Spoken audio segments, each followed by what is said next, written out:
Members of the National Guard that have been shot. Let's go ahead and listen to J.D. Vance, Vice President at Fort Campbell, Kentucky.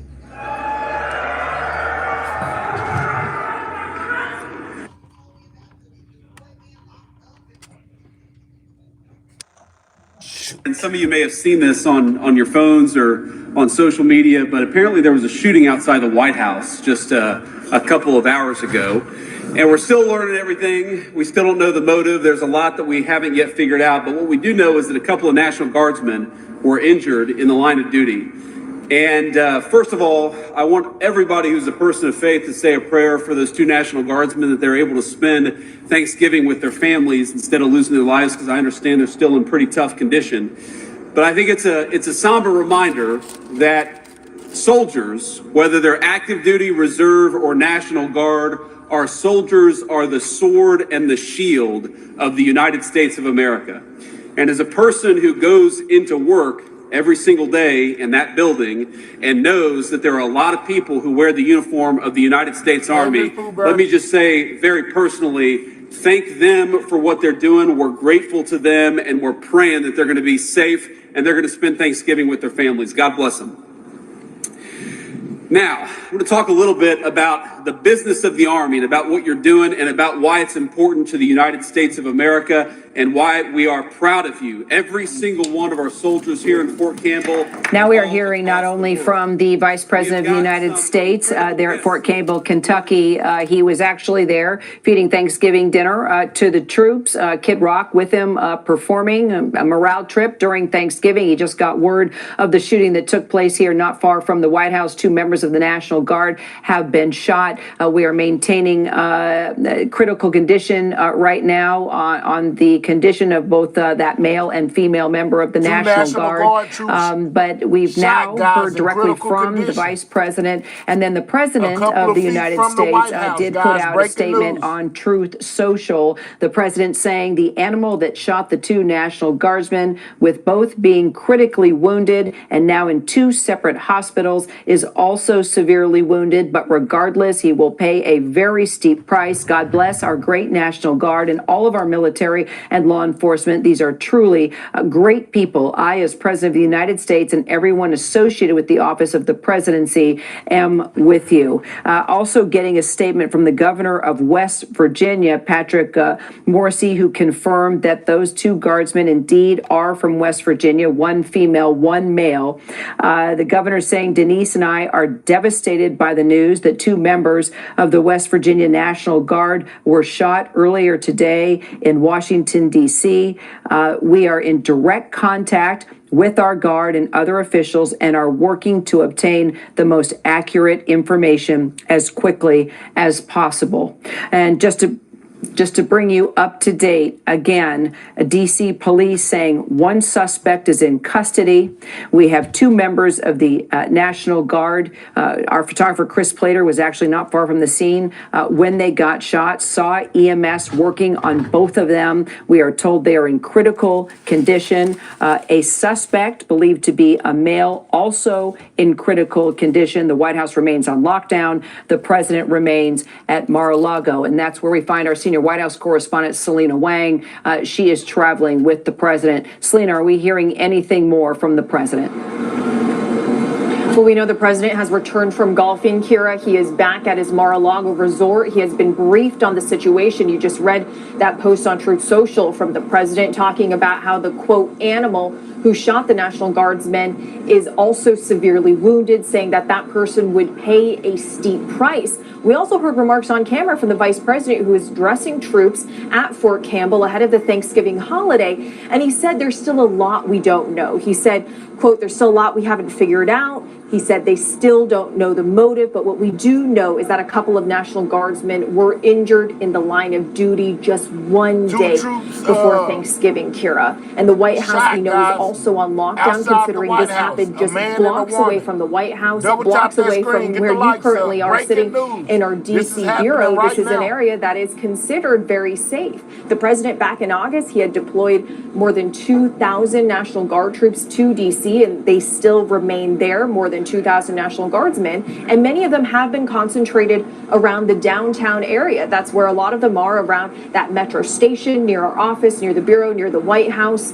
And the president, for his part, has been consistently touting the success of this deployment in bringing down crime rates in Washington, D.C. The president now contending with this tragedy. He's continuing to monitor the situation from here in West Palm Beach. All right, and Selena, we've been covering this story since August, and there was a lot of controversy at first when the president announced this federal takeover and put around 2,000 members of the National Guard on the streets of D.C. Okay, we are getting some sad news right now, Selena. Apparently, the governor of West Virginia is saying that those two members of the National Guard that were shot have died. Oh my goodness, they unalive, guys. We're getting this from the governor now. It is with great sorrow that we can confirm both members of the West Virginia National Guard who were shot earlier today in Washington, D.C. have passed away from their injuries. These brave West Virginians lost their lives in the service of their country. We are in ongoing contact with federal officials as the investigation continues. Our entire state grieves with their families, their loved ones, and the Guard community. West Virginia will never forget their service or their sacrifice, and we will demand full accountability for this horrific act. Can you print that for me, please, Diana? We now pause for an ABC Network special report. Please join us for our breaking news coverage.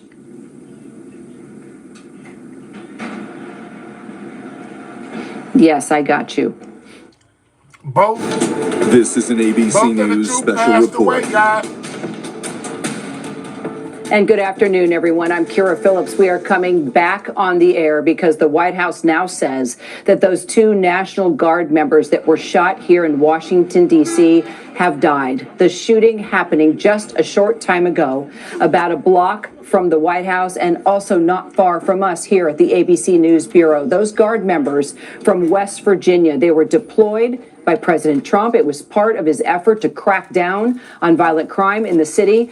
Police saying the suspect was shot and wounded. That suspect now under arrest. President Trump responding as well, praising the National Guard and saying that that suspect, quote, will pay a very steep price. Let's get straight to our Jay O'Brien. He has been on the scene. All right, we'll get to Jay in just a second. First, our chief investigative correspondent, Aaron Katersky. And Aaron, the governor of West Virginia, just moments ago confirming to us that sadly, a day before Thanksgiving, these two members of the National Guard that have been shot on the streets of D.C. are now dead. The West Virginia governor, in a post on social media, writing, Kira, that it is with great sorrow that we can confirm both members of the West Virginia National Guard who were shot earlier today in Washington, D.C., have passed away from their injuries. The governor's statement does not identify those Guards members, but says these brave West Virginians lost their lives in the service of their country, and adds we are in ongoing contact with federal officials as the investigation continues. But the governor says all of West Virginia grieves with the families, their loved ones, and the Guard community. West Virginia will never forget their service or their sacrifice. And the governor ends his statement, Kira, by saying we will demand full accountability for this horrific act. The authorities are still piecing together the circumstances of what led to the shooting of these two members of the West Virginia National Guard. A suspect, and it is believed there is just one suspect now, has been taken into custody. It's possible that the Guardsmen were able to return fire after they were shot and struck the Guardsman, who is now said to be in critical condition at the hospital. Kira. All right, Aaron, stay close. I want to take it now to our Chief Justice Correspondent, Pierre Thomas. Pierre, these National Guard members were put on the streets of D.C. By the president to fight crime. It was controversial at the very beginning. Even the mayor was not comfortable with what was happening, but then eventually she did get on board, and the response was positive. Prayers Those for the seeing the soldiers, members of the guys. National Prayers for the Guard at our folks. train station, Union Station, at the metro stations, we were coming to and from work, at tourist sites near the Smithsonian museums, the mall, other places. People were getting comfortable seeing members of the National Guard on our streets. Now, sadly, 2 lives are lost trying to prevent the kind of crime that took their lives. Well, in speaking to DC police, who are coordinating all of this investigation, we had some guidance that these injuries were critical. We also had some guidance that they were likely fatal. The governor has now confirmed that information, that both the National Guardsmen are from West Virginia. The guidance that we have from sources, and they're still interviewing witnesses to piece together the most specific timeline and protocol that they can. But about 2:20, those National Guardsmen encountered a suspect This who is was sad, armed. guys. This is There was an sad. exchange of gunfire. Both National Guardsmen were injured. The suspect was, we believe, according to sources, injured as well and has been taken into custody. We should be getting information about that suspect's name and what the specific charges will be. The irony here is that particular metro stop is not one known for a great deal of crime. It is very much near the White House. As you say, it is near our Washington Bureau of ABC News. I have encountered the National Guardsmen often in going to lunch and also using that particular metro stop. This is just tragic on all levels. And even though crime has been going down in the city in general, even before the National Guardsmen were deployed, the fact remains in this country we have chronic gun violence with a lot of people that have weapons and are willing to use them. Let's DC take police time to are double always tap at the that ready screen, guys. That's how to you deal hit with the it. like But again, button. that particular Double area, tap the which is screen so and click near the those White 3 House, dots. where Hit that there's lots thumbs of up. activity, We have 2 is not National known as a Guard high troops crime that zone. have passed away But after suffice being to say, shot now you have all the blocks government away from the from White House ATF, in DC, guys. FBI, the FBI director has responded, the Attorney General has responded. They all know that this use of National Guard to help with crime prevention and control in the city was something that was a huge priority to the White House. It is something that has been playing out around the country. And to have this happen, obviously, has caused a great deal of concern among law enforcement. As our reporting thus far is that there were initial concerns about a possible other suspect involved. Right now, they have 1 suspect in custody. The belief is that they have the person, at least who fired the weapons, the gun at the National Guardsmen. And again, tragically, the information released by the governor now confirmed those National Guardsmen are dead. Heart-wrenching. Pierre, thank you. Let's get straight to our Jay O'Brien, who's there at the scene. Jay was actually our photographer, Chris Plater, who was out in the area on a shoot and heard those gunshots immediately. You met up with him there on the scene. Chris even seeing EMS working on those 2 members of the National Guard, desperately trying to save their lives. And now we have the heart-wrenching news that just a day before Thanksgiving, these 2 brave members of the National Guard from West Virginia have sadly passed away. Take us back to when you arrived there on the scene, what you saw, what you heard, what Chris was able to capture on video, and now we're receiving the devastating news from the West Virginian governor that those 2 members of the National Guard have passed away. Yeah, Kira, and a dark cloud has really fallen over this scene here, right outside the White House, just about a block away. I want to show you exactly the scene that we've witnessed now. We've been pushed back a little bit since last we spoke, but you can see the massive federal law enforcement presence there as investigators across the federal government and local law enforcement continue to go through this scene. And it's tough to see. I'm going to have Chris, our photographer, who, as you said, was an eyewitness to all of this, pan as left as he can. It's difficult to make out, but over here on my left are members of the National Guard who have been here for the entirety of the afternoon, for just hours. You can't see them, but they're standing there.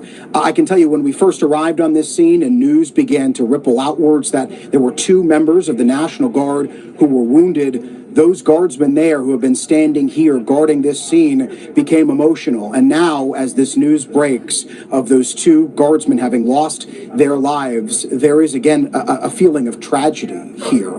Chris Plater, our cameraman, who's on the other side of the lens of this camera right now, ran to this scene because he said he heard repeated gunshots. And when he arrived on the scene, he saw one of those guardsmen down, being receiving medical attention. We saw compressions. He says he saw compressions being done on one. The other was receiving another kind of medical attention. When I ultimately got to this scene, right as I ran up, I saw one of those guardsmen being loaded into an ambulance, and that ambulance sped off. And there was a sense of a chaos here. EMS were sprinting here. I was running to this scene behind at least 3 other guardsmen who were sprinting here as well on their cell phones, trying to get a sense of what has happened. And now, of course, this news, this chaotic scene turning to tragedy and also turning to an ongoing investigation here as this scene continues to be processed to try to figure out exactly what transpired here. Yeah, well, what transpired is a devastating and sad situation. Just a day before Thanksgiving, 2 members of our National Guard shot and killed here on the streets of D.C., just a couple blocks away from our ABC News Bureau, just a couple blocks away from the White House. We can tell you they are from West Virginia, 1 male, 1 female, as you heard our Jay O'Brien say right there. He was on the scene with our photographer, Chris Plater, who saw EMS desperately trying to save their lives, working on them there at the scene at the Farragut West Metro Center, where more than likely they were patrolling, because that's what our members of the National Guard have been doing ever since the president put them on the streets of D.C. Metro stations, Union Station, our main train station, all our tourist destinations here in Washington, D.C. Now, sadly, 2 members of our National Guard have passed away after a suspect remains in custody after that suspect shot both of them on the streets of D.C. We're going to return you now to your regular programming. For some of you, that's your local news, but our coverage will continue on ABC News Live and abcnews.com. A complete wrap-up on World News Tonight. I'm Kira Phillips. Glad you could be with us. But I will see you back over on the channel on ABC News Live if you want to stream with me. new. This has been a special report from ABC News.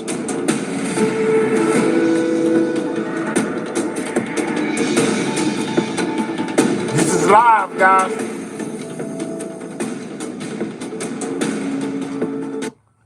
The FBI, the ATF, even the National Guard doing information and pulling intel in and feeding it to this command post. So my guess is, in fairly short order, you and I may not know, but certainly law enforcement may well know what they have here. Well, we now have another bit of breaking news, Brad, and apparently the governor of West Virginia may have gotten the information incorrect. It is possible that these members of the National Guard are actually still with us. Here's what Governor Patrick Morrisey is putting out now. We are now receiving conflicting reports about the condition of our 2 Guard members and will provide additional updates once we receive more complete information. Our prayers are with these brave service members, their families, and the entire Guard I don't know what's going on. They got it wrong. Wow, what a day this has been. Here's what I can tell you, what we can confirm, and that is because our photographer was there on the scene and he captured everything on video, that 2 members of the National Guard were shot. They are from West Virginia. One's a male, one's a female. They were in critical condition. We heard that from the president as well. Then the governor of West Virginia came out and said we lost them, that they had passed away, that they were shot dead by a suspect. Now the governor walking back that tweet that he put out saying they are receiving conflicting reports about the condition of these 2 Guard members. and we'll provide additional updates once we receive more complete information. I think all of us right now are holding out hope that those two members of the National Guard are still alive and still with us. We're working every detail on this story for you right now. We will have continuing updates right here on ABC News Live throughout the day. So glad you've been able to join us. I'm Kira Phillips. We do have more news after the break.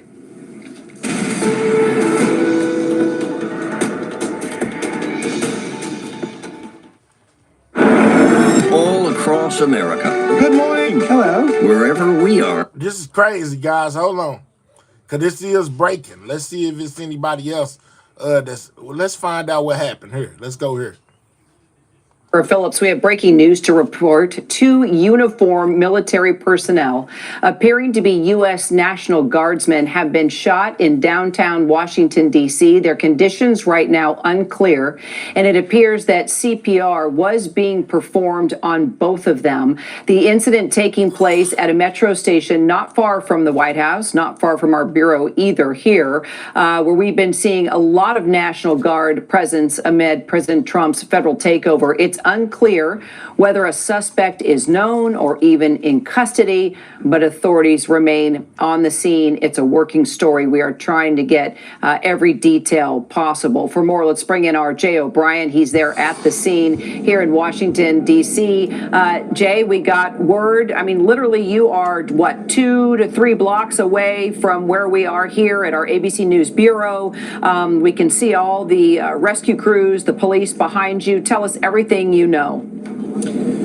That's right, Kira. And as we ran to this scene, we could see National Guardsmen running here as well. You can see some of them set up here behind me. It is a chaotic scene. We just watched what appeared to be one of those two wounded National Guardsmen loaded into an ambulance that just sped off with a police escort. The scene seems to be concentrated, and it's difficult to see through these vehicles, but it seems to be concentrated inside the metro station. So if you look at that fire truck, on the other end of that fire truck is the entrance to the Farragut West metro station. It's often where National Guardsmen stage here in Washington, D.C. as they patrol the metro stations and attempt to keep them safe. And I can tell you, maybe just about an hour ago, Kira, I actually emerged from that metro station and I saw two National Guardsmen standing there. There were some others in and around the station. We do not know who was wounded, but we can report, according to two sources, that two uniformed military personnel were wounded, and sources tell us that the suspect here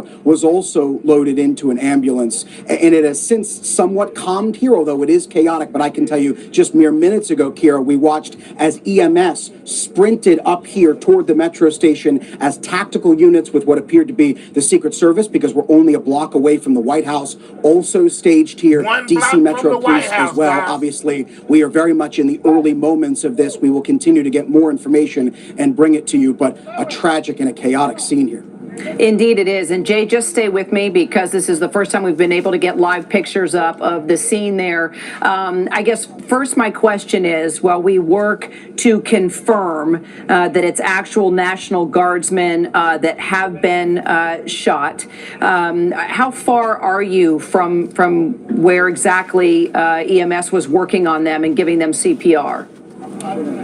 Yeah, and Chris, I'm going to have you come up to the police line here. Chris is our camera operator, and he's going to show you what better this on the scene like looks button, like. guys. And Double Chris, if tap you can that scoot screen. right to left for me here and go towards the Farragut Metro Station, because as far as we could tell, we are about maybe a half block away, perhaps a full block from where those guardsmen were, or where the victims of this shooting were being worked on by EMS. We do not know their conditions at this hour. Again, I saw what appeared to be one loaded into an ambulance that sped off here with a police escort. But you've got about an entire block here shut down as you watch Secret Service just walk by in front of the camera here. Guardsmen here also staging. And I can tell you here, we've overheard some of their conversations, particularly when we were closer and on the other side of the street. and they are emotional at this hour, just given how uncertain all of this is and how much they don't know. And again, as we walked up here, we saw at least 3 National Guardsmen sprinting here to this scene, as well as other law enforcement personnel. And so I just want to have Chris here settle on that wide shot, because again, just to set the stage as to where we are, and you can see, by the way, employees of the DC Metro here as well. It appears that the bulk of what's occurring at this scene and the bulk of the casework and where those 2 victims were being worked on, those 2 uniformed military personnel, is entirely concentrated around the entrance of that Farragut West metro station, which again is where we have seen over the last few months since they were deployed here to DC, Guardsmen stage. And we cannot stress enough, Kira, just how close we are to the White House. We are just about a block away from the White House. Lafayette Park, which is the beginning of the entrance to the White House, is 1 block in that direction. We also don't know anything at this hour. We don't know motive. We do not know the condition of what those sources tell us are those 2 wounded. And we also don't know the condition of what sources tell us was at least 1 suspect who also is receiving medical attention.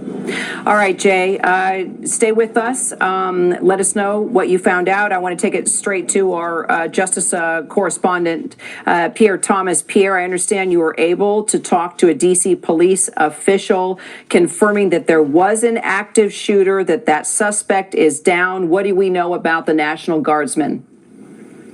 Well, just got a call from DC police. The official said that this incident took place at 2:20. Active shooter, National Guardsman in that vicinity. At least 1 National Guardsman has been shot.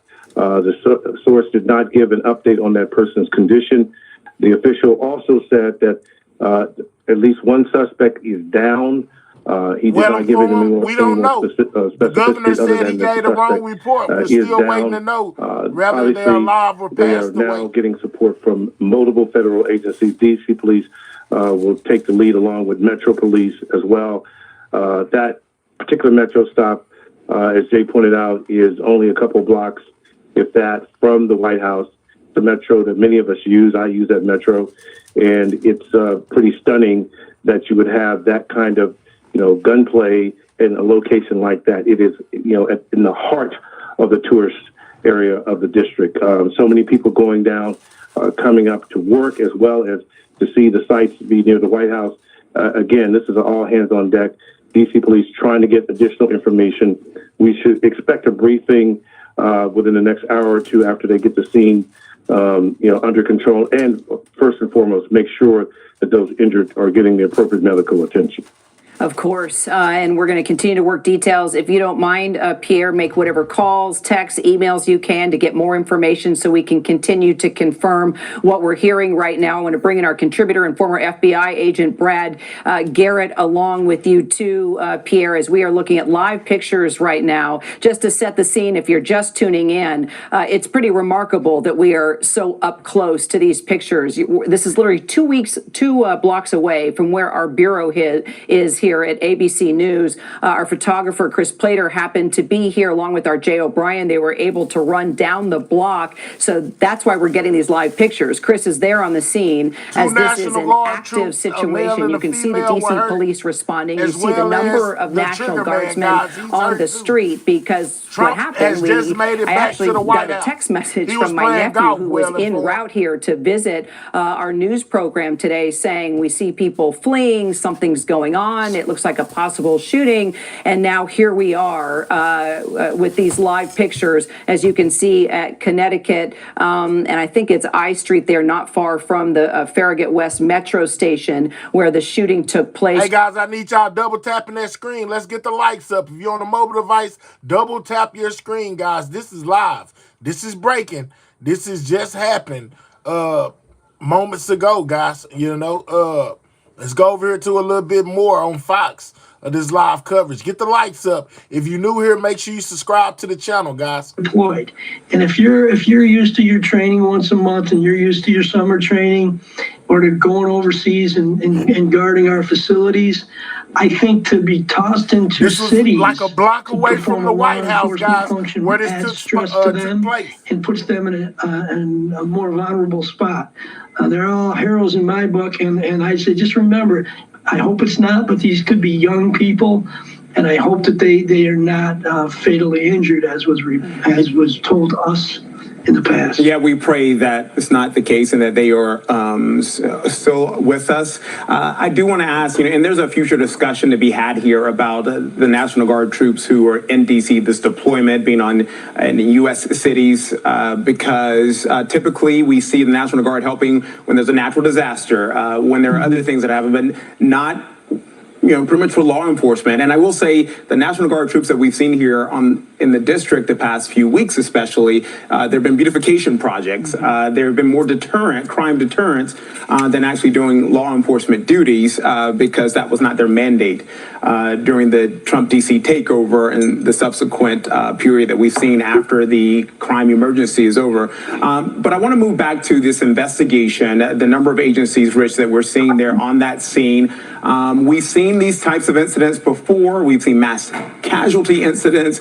We've seen incidents where the FBI is taking the lead. Who is the lead at this point after this Absolutely, incident? Brittany, this is sad. Probably going to be the Double tap federal that screen, government guys. because Get the they lights were up. National Guardsmen. Subscribe to the channel. if What you're is going to happen is they're going to get all kinds of street cameras. They're going to get store cameras.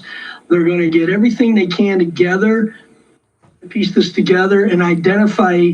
Well, they're going to know who the person is if they're in custody, but they're going to identify what steps did he take. Did he come from the transit system? Did he come from a building? Was it an ambush in front and back? There's so many cameras that we have in major cities that this will be one of the major pieces to put this back together. When they do get the person, they're going to go through their phone, they're going to go through their computers, they're going to get a warrant for their house. They'll be executing a search warrant on this house if they've identified the individual by 8 o'clock tonight is my bet. And right now they probably have law enforcement guarding the houses or the possible house of where this individual lives so that nobody can get in and tamper with anything. They'll then do forensics on that. They'll use the AI to locate and track where this person may have come from. We've seen all kinds of bizarre incidents. We don't know. Unfortunately, there's so much heated rhetoric that comes across today. Lynn, the governor of Virginia said he got it wrong. Both have not passed yet. He said he's getting conflicting reports. That's why you see in some places. I have been with. Both have not passed yet. The governor of Virginia came back and basically, went back on his initial report of saying that both of the troops had unalived.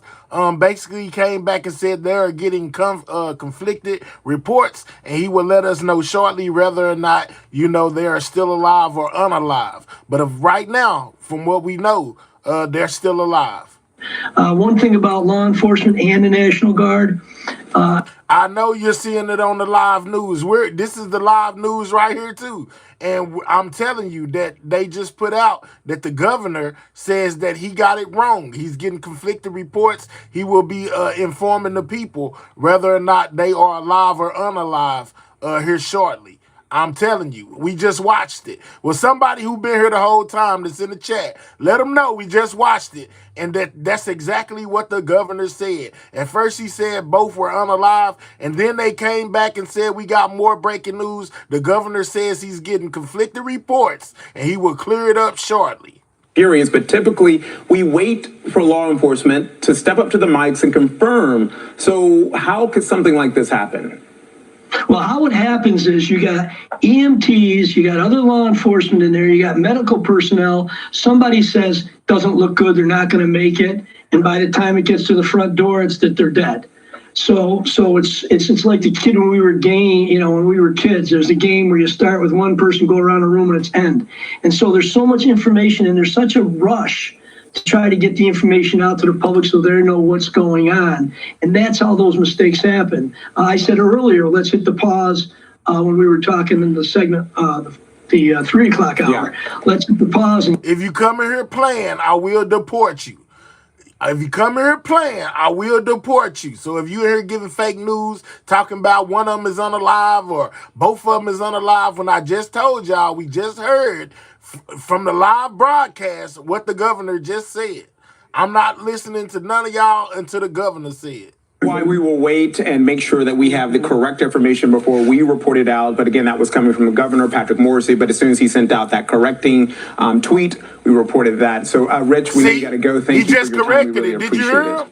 Did you? Let me slow it. Let me bring it back. Governor Patrick Morrissey, but as soon as he sent out that correcting tweet, we reported that. So, Rich, we know you got to go. We just left CBS, sir. They're not down there to get ambushed and shot. And they just said the governor sent out a report, said that the dudes were unalive, and then he sent out another report that said that he got it wrong. Yeah, we just watched it. Stop it.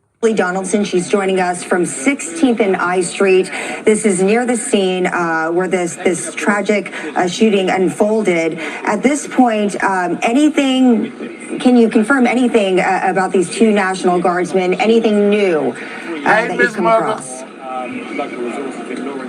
Yeah, no, Angie, it's still a lot of information that's being gathered. And from a lot of people that I talked to when I first got here at 3 o'clock on the scene, they saying it took place. They heard shots fired, like a boom, boom, boom, like fireworks kind of going off around 2:15. And since then, there have been mixed reports from what people have heard. 2 shots. I've heard some people say that they heard 3 shots. But at the time when they did hear it, it was chaos. People running scared in all directions trying to get away from what they do was a very dangerous scene. And since then, the police, they say, responded quickly. And this has been locked down. When we first got here, we were able to get up to 17th Street. But it wasn't long after that the police wanted to be able to expand their active scene, active search, be able to push all the media back. And there's dozens of media here. And on top of that, there's a lot of people. This is the holidays. People are in Washington, D.C., visiting with family, coming up here to see the sights and the sounds. There's been a lot of pedestrian traffic. They pushed us quickly back to 16th Street. So that's where we are right now, 16th and I.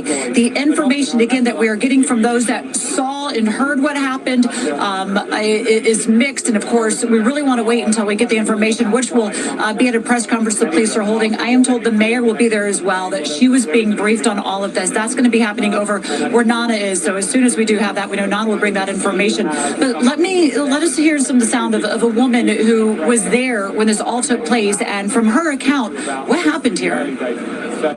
I was in the Uber. I heard right in front of 17th Street, and I heard boom, boom 2 times. And then the Uber driver said, "Why are all these people running?" So then I look out the window, and it's little children, adults running, children on both sides of the street, running in the opposite direction. The supervision is saying to the children, "Go, go, run." And then I heard, "Help, help." So it was very chaotic, as she said early on. But with the police coming in,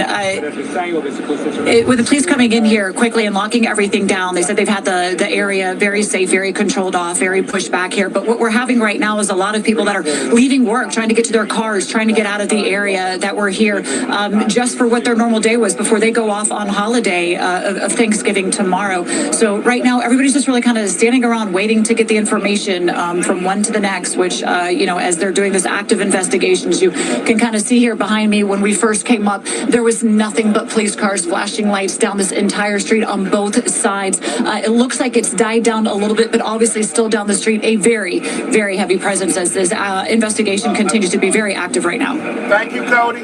All right, Julia, thank you so much. And I do want to say that Pete Hegseth, the Department of Defense Secretary, has just made a statement on camera. He posted that on Twitter about 11 minutes ago. We are working to turn that around for you, and we will play that out as soon as we get it. But again, we're getting responses from many top officials in the Trump administration. We have heard from the president, who posted on social media calling the gunman an animal, saying, quote, "The animal that shot the 2 National Guardsmen, with both being critically wounded, and now in 2 separate hospitals, also severely wounded, but regardless, will pay a very steep price. God bless our great National Guard and all of our military and law enforcement. These are truly great people." 2 National Guard troops, guys, have been basically wounded by a gunman who also got wounded. They are in critical condition right now. The governor of Virginia went live, basically made a post and said that they were both unalive, but we come to find out that they aren't, because he came back and cleared it up. Let's hear what he has to say real quick. Hold on. In Washington, D.C., critically wounded. The shooter shot in a cowardly, dastardly act targeting the best of America. Heroes willing to serve in Washington, D.C., serve for people they don't know and they've never met. Love their country and their capital and their community. They were willing to do dangerous things others were not because they love their fellow Americans. Someone decided to turn that into targeting National Guardsmen. That will only stiffen our resolve. We will never back down. We will secure our capital, make Washington, D.C. safe and beautiful. The drop in crime has been historic. The increase in safety and security has been historic. But if criminals want to conduct things like this, violence against America's best, we will never back down. President Trump will never back down. That's why the American people elected him. America and our warriors, our National Guardsmen, are strong. And so we're following this very closely. We're getting information rapidly. And I mentioned the faith of this country, the Christian faith, the prayers. I would ask for prayers for our National Guardsmen. Excuse me, Mr. Appeals to heaven for our National Guardsmen, for their families, on bended knee as a War Department, as a nation. Excuse me. We will never back down. What do you think about them right now? Venezuela.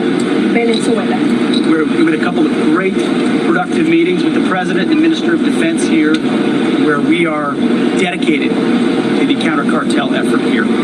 Criminality knows no boundaries, whether it's the United States of America and Washington, D.C., or it's the Caribbean that's obviously Pete Hegseth at the Department of Defense at the Pentagon there. Moving on to another topic of national interest there, but addressing these two National Guardsmen shot in Northwest D.C. near the White House, and giving us a few extra details, a few new details there, including we're wondering whether these guardsmen were targeted. He used the phrase and said they were targeted. The shooting that targeting National Guardsmen. Targeted attack, He also added that he will ask the president to add 500 additional National Guard troops on the ground in the district.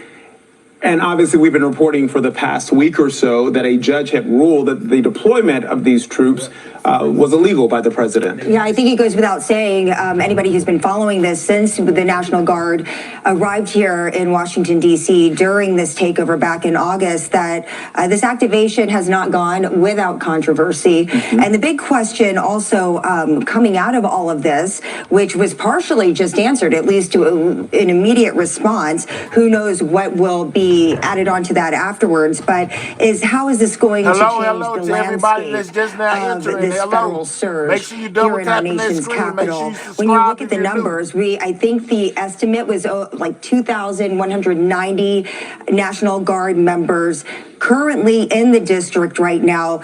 A lot of them from this area, but as we have seen, other states We as don't well. know the race of the shooting We talked yet. a little bit about how these are not full-time soldiers, right? These are citizen soldiers. They have a whole nother life. They have a whole nother job, and it's only when they are called to action, called to serve, and in this case, serve the mission of the president and protecting not only the citizens, but the visitors of the city. They answer that call.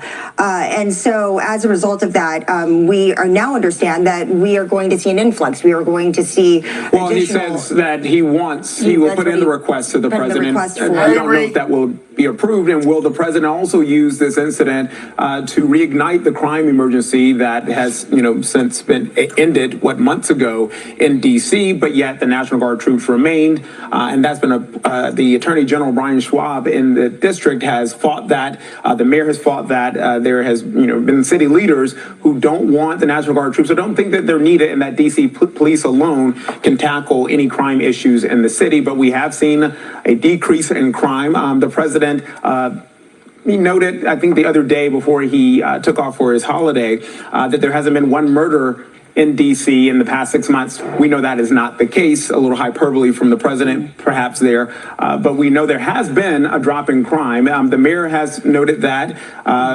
Was it because of the D.C. police? Was it the influx of federal officers? We do know there has been a drop, and it has been because there has been more attention in some high crime areas, even though we could debate this and talk about how the fact that some of these troops were not in some of the most high crime areas, and some of the residents pointed that out. Where you see it on the screen right now, Janine Pirro has put out a statement saying, "God bless the two National Guardsmen who've been shot near the White House. As the U.S. Attorney for D.C., I stand ready, as does my office, to seek justice in this case. I am on my way to the scene now." Yeah, the United States Attorney there offering her statement. I think it's important just to piggyback off what you said, Kenneth, quickly, is that National Guards men or guard members, they are not brought here to engage in policing, right? I mean, there was even controversy when they first arrived that they weren't armed, and there was a call, well, maybe they should have, they should be armed, but not called to use it, but just in case. And in this case, we know that preliminary reports say that there was an engagement of gunfire between these two individuals and the suspect who is in custody right now. But the current deployment, as we've said time and time again, have really been in this non-enforcement role.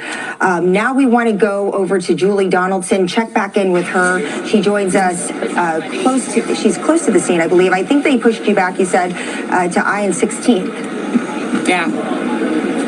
Yeah, they did. We were over at 17th when we first got here at 3 o'clock, but they quickly said they wanted to expand their active search area and their investigation area, so they pushed all the media back down to 16th Street. So here we are at 16th and I. There's still a lot of course, media out here covering this. There's a lot of spectators that are walking around trying just to figure out what is going on. But we came across Michael. Michael was here at the time that this went down. Tell us, Michael, what time around was it, and what were you doing, and what did you hear?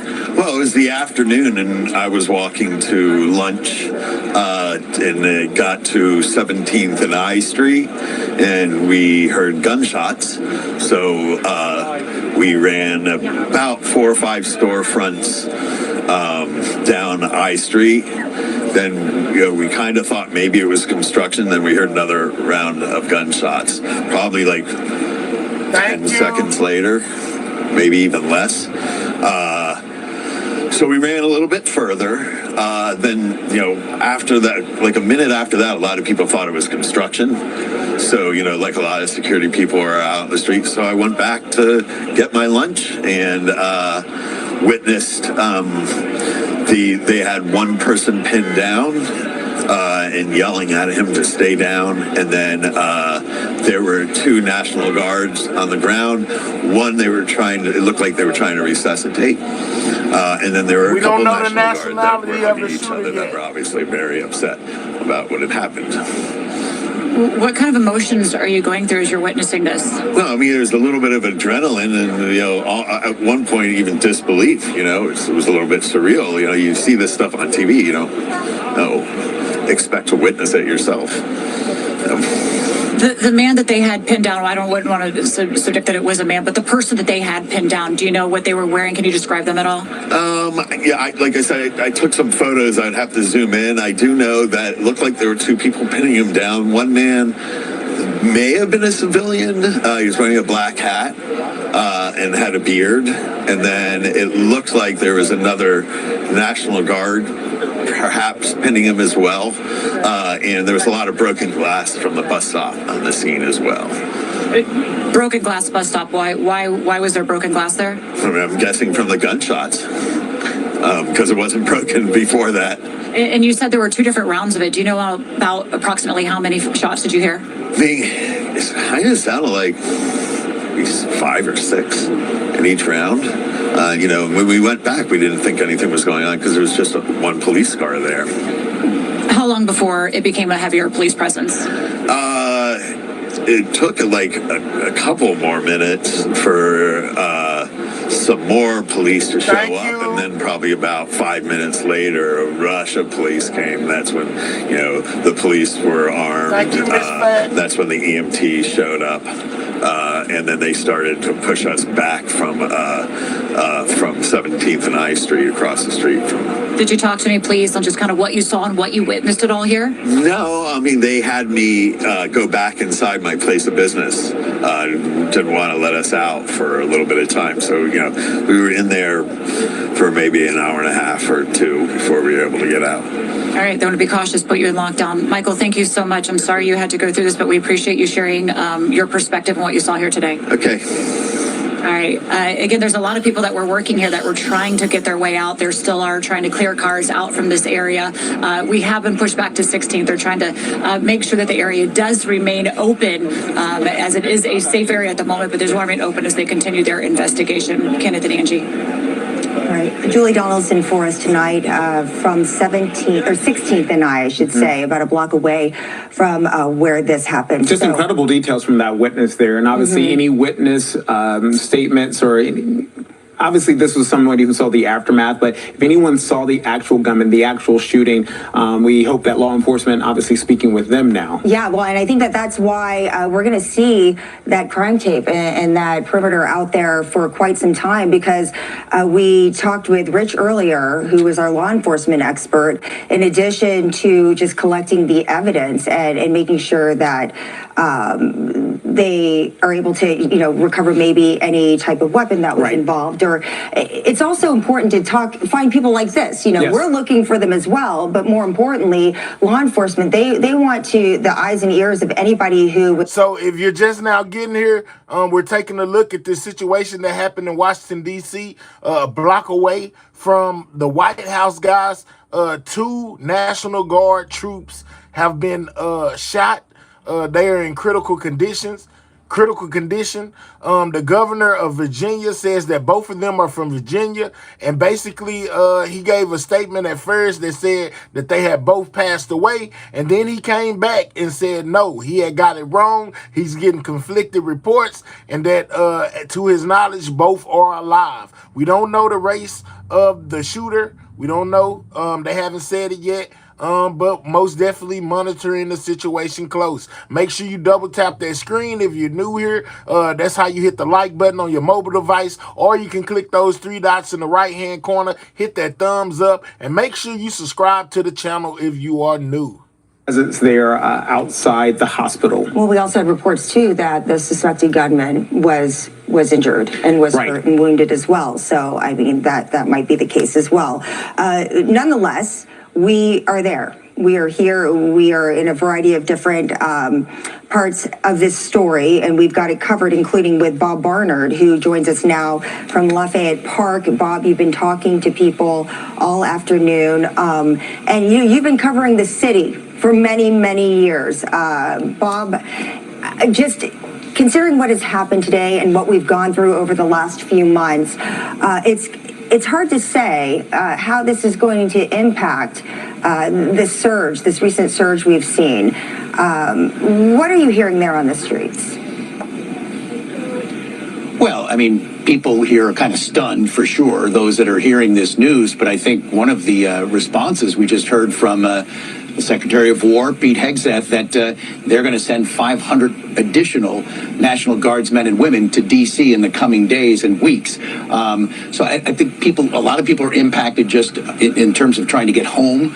On this Wednesday before Thanksgiving, we are at the far northwest corner of Lafayette Park. The White House is right here. We've come a block closer to the scene, and we're frankly as close as you can get now, because this is H Street looking down at 17th, and you see all the police there at the scene. I want Doug Wilkes to kind of just pan off to the left here to see not only is it police tape, but you've got heavily armed Secret Service uniformed police here blocking the sidewalks. They are maintaining the perimeter because the White House grounds, the property, the complex is still on lockdown. And now I want to kind of, as we pass over H Street, I want to kind of look north on Connecticut. So this is looking north on Connecticut, where you see those flashing lights. That's I Street. So the scene, you heard the other guys, Julie was at 16th and I. This is Connecticut and I, which is a block closer to 17th and I.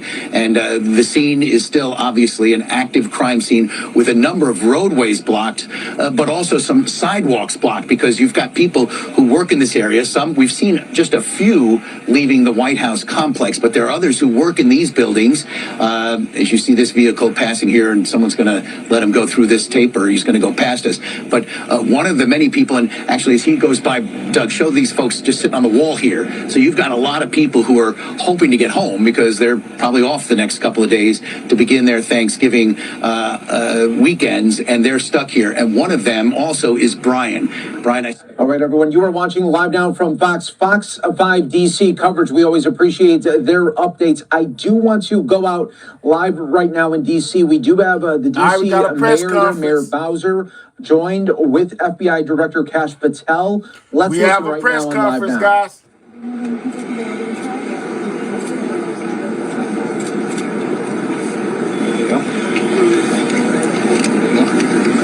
They'll tell us. They'll tell us. They're moving people a little bit still. We have a live press conference, guys. Cameras.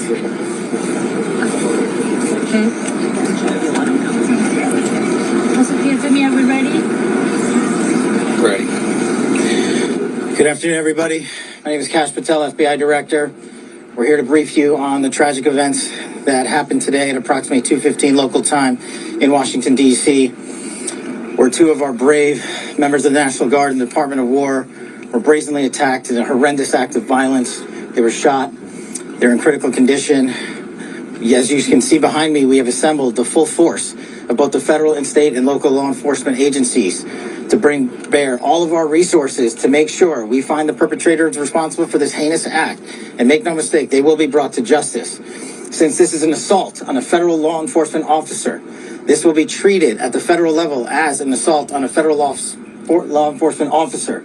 The FBI will lead out on that mission with our interagency partners, to include the Department of Homeland Security, Secret Service, ATF, DEA, and we're thankful for the mayor's assistance in this matter, the Metropolitan Police Department and their skills in investigating homicides and gun shootings in this city is exceptional. We will work together collaboratively because this is a matter of national security, because this is a matter of pride. President Trump has been informed. We've been in contact with the White House. We will shortchange the American public with no resources to make sure we find and safeguard our nation's capital right here in Washington, D.C., and bring anyone responsible for this heinous act of violence to justice. I would lastly like to add to the American public and the world, please send your prayers to those brave warriors who are in critical condition and their families. They are here serving our country. They are here protecting everyday Americans and citizens around the world in our nation's capital. They are the heroes of this day, and we must remember them on this day and every day, and their families and the sacrifice they have made. I will now turn it over to Chief Carroll of the Metropolitan Police Department. Thank you. Good afternoon, everyone. My name is Jeff Carroll. I'm the Executive Assistant Chief here at the Metropolitan Police Department. At approximately 2:15 this afternoon, members of the D.C. National Guard were on high visibility patrols in the area of 17th and I Street Northwest when a suspect came around the corner, raised his arm with a firearm, and discharged it at the National Guard members. The National Guard members, there were other members that were in the area. They were able to, after some back and forth, able to subdue the individual and bring him into custody. Within moments, members of law enforcement in the area were also able to assist and bring that individual into custody. At this time, as the director mentioned, the National Guard members are being treated at a local hospital. DC Fire and EMS responded to the scene to provide first aid for those individuals and transport them to a local hospital. The suspect in this case was also transported for treatment at a local hospital. Madam Mayor? Thank you. I'm Muriel Bowser. I'm the mayor of Washington, D.C., and I, too, want to send my thoughts and prayers to the families of the guardsmen and to the guardsmen who are in critical condition in a local hospital. I am joined by members and leadership from the D.C. National Guard, from the West Virginia National Guard, United States Secret Service, Deputy Mayor Pia, Fire Chief Donnelly, and Metro's General Manager Randy Clark. And we join with the FBI Director in ensuring that MPD investigates, the U.S. Attorney prosecutes this case to the fullest extent of the law. I've had the opportunity to brief U.S. Attorney General Pam Bondi, who was speaking to the president when I called, as well as the United States Attorney Pirro, who assured me that this case will have her office's complete attention. Mayor, was there any other suspect? Chief? Sure. So no, at this time, there's no indication that there was any other suspect. The one suspect that was involved in this incident, they were shot during the interaction, and they were transported to the hospital for treatment. Mayor, does this validate the need for the National Guard here in D.C.? What we know, Andrea, is that this is a targeted shooting. One individual They said it was a who targeted appeared to attack, target guys. these guardsmen. That individual has been taken into custody. Mayor, can you tell us any more details on the condition of the two National Guards men? Here go the condition, guys. Anyone else was injured? And a quick question follow-up for the FBI director. You said that we'll make sure we find the perpetrators for this act. So just to clarify, the person believed to be responsible is in custody and there are no other suspects. Sure, so I can start out. Again, Chief Carroll from MPD. So both the individuals, the guard members, they are in critical condition in a local hospital at this time being treated. Basically, they're at this all point, we have alive, no but other in critical suspects. condition. We have reviewed video from the area. It appears, like I said, to be a lone gunman that raised the firearm and ambushed these members of the National Guard, and he was quickly taken into custody by other National Guard members and law enforcement members. Have you got any sense of motive? No, at this time, obviously, we're very in the preliminary stages of investigation. There's a lot of things, a lot of agents that are here from various federal agencies, law enforcement agencies. We have the full power of the FBI and our federal partners here, the task force. So we're looking at all those different aspects, but we don't have any motive. The National Guardsmen that were shot, I'm told they were armed. Did they get off shots? At this time, that's part of the preliminary investigation. Can you explain how the suspect was Chief. Sure. So how the suspect was apprehended, as I said, the individual, the suspect came around the corner. He immediately started firing a firearm at the two National Guard members. So at that time, there were other National Guard members that were in the area. They heard the gunfire. They actually were able to intervene and to kind of hold down the suspect after he had been shot on the ground until law enforcement got there within moments. He was shot by a National Guard. At this point, we're still investigating exactly who shot the individual. It's not clear at this time. Were there DC policemen in the area? We don't know what kind of weapon. There was DC police. It happened right in front of the Metro, although there is no indication that the perpetrator was on the Metro. So there's Metro Transit Police in the area. And obviously being on 17th Street by the White House, Uniform Division Secret Service were in the immediate area as well. What kind of weapon the alleged? We do not know at this time. It's still under Thank you, investigation. Andrew. We're going to be able to take a couple more. Has been able to question the suspect, or is his condition so severe that you haven't been able to have a conversation? Sure. Again, so as I said, we're very preliminary in the investigation, so we're looking to all aspects of who the individual is, his connections. At this time, he's still in the hospital receiving treatment. And I would just like to add, the reason that this suspect is in custody is because of the bravery of the men and women of the National Guard who responded due to their extensive training to secure American lives today. There was not any further injury and any further shootings. We should highlight the fact that the men and women of law enforcement, the interagency, the Department of War, and the National Guard executed their training with great precision today and prevented an even greater tragedy from befalling us. These National Guardsmen are heroes, and we must pray for their safety and their speedy recovery. And as the chief said, we are in the preliminary stages of this investigation. We will run down every single lead, every piece of evidence. This is the power of the U.S. government at its best at the state, local, and federal level. That is why this interagency group is standing behind us to assure America and the world that we will continue to keep D.C. safe. And thankfully, we have Metropolitan Police Department, the National Guardsmen, and federal agents, and the Department of Justice and Attorney General willing to prosecute the mission to keep Americans safe. And President Trump has rightly stated that this heinous act will be investigated, and he has thanked the National Guardsmen and women and the men and women of law enforcement. Thank you. Thank you.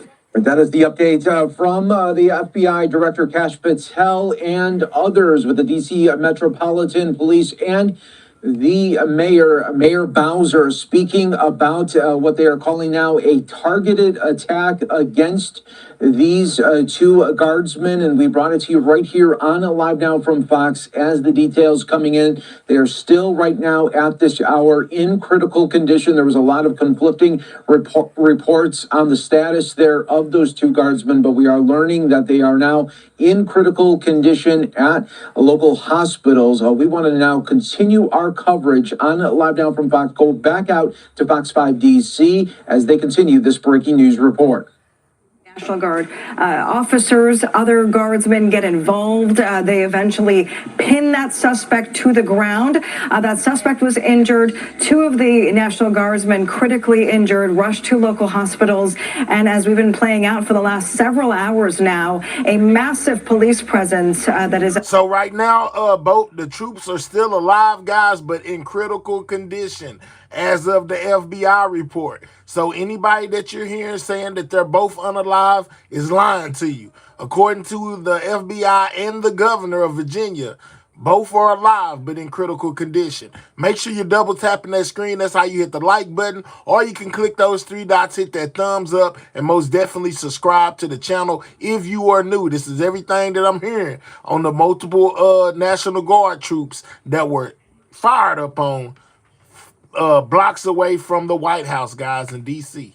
Hospitals here in D.C. The shooter was also injured, was shot in the altercation of when he was getting pinned down. So again, we're hearing from FBI Director Kash Patel and Mayor Muriel Bowser, as well as MPD Chief, that the suspect came around the corner and seemed to target these two guard members who were on high visibility patrol, as they have been doing for the last several months here in D.C. You have seen them all over the streets of D.C. At one point, their number as high as over 2,000. We know those numbers were going to start dwindling after December 11th, but this happening on Thanksgiving Eve. We know those two guard members are from West Virginia. They were not home for the Thanksgiving holiday, and right now in critical condition. Yeah, let's get over to Nana Santos. She was at the press conference that just wrapped just a moment ago. Critical condition means that they're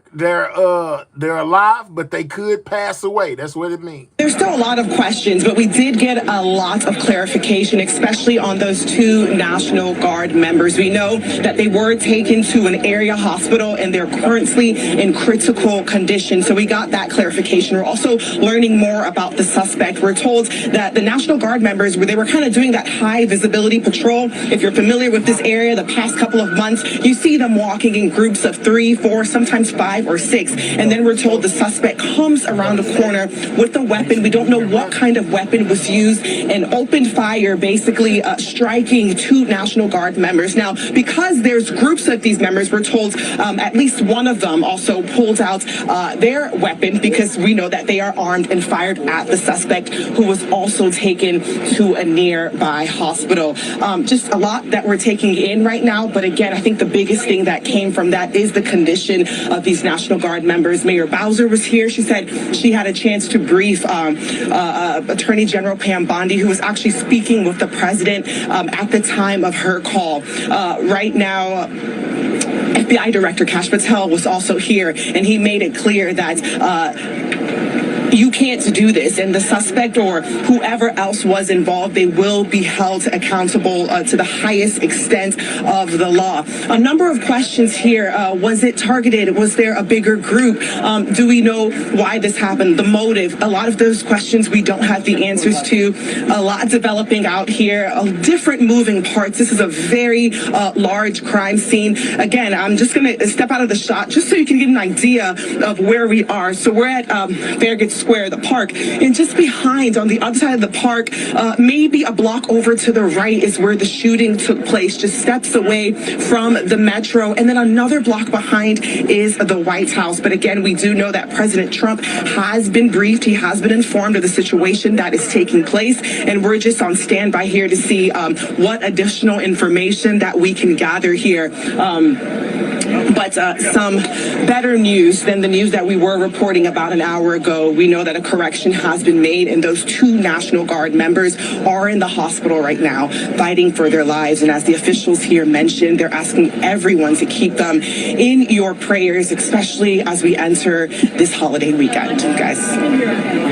Just so heartbreaking, especially on this holiday weekend. Nana, thank you. Let's get over to Bob Barnard, who is also covering this for us for another vantage point. Bob, if you can hear us, what was kind of interesting today is we are figuring out that this was targeted. The suspect came at the guardsmen, but also they asked the chief and Mayor Bowser, are there more than one suspect? Yeah. And they said, no, right now it seems like there's just one suspect. That suspect was taken into custody, also injured in this, At this point, altercation only that one seemed to suspect, happen guys. between both sides. Who else was on the scene? Other law enforcement? That has not been determined. Yeah, we have seen here in the last couple of hours, this happened about 2:15, ATF, FBI, Secret Service. This is one of the most heavily protected areas in the entire country, if not the entire world. Bob has been over at the White House, right in front of Lafayette Square. A very different scene, just a block away, Bob. But what can you tell us now at this hour? Yeah, Homa and Shirin, we're still in the same basic position we were in. The White House is behind us now. You're looking at one of the scenes here. And what I've just been told by someone who just left the White House complex is that it is still on lockdown, but they're letting people leave, but nobody can go in. And by scenes, like this is right here, the intersection of Connecticut and H. And so if we look to the left, Doug, we'll show to the left here, that is H and 17th. So kind of the backside of the Farragut West Metro Station, which is where this happened. So you see a large police presence here at 17th and H, but then we'll pan to the right here and we see some movement here. So we've been seeing, some of the officials who are at that news conference coming and going.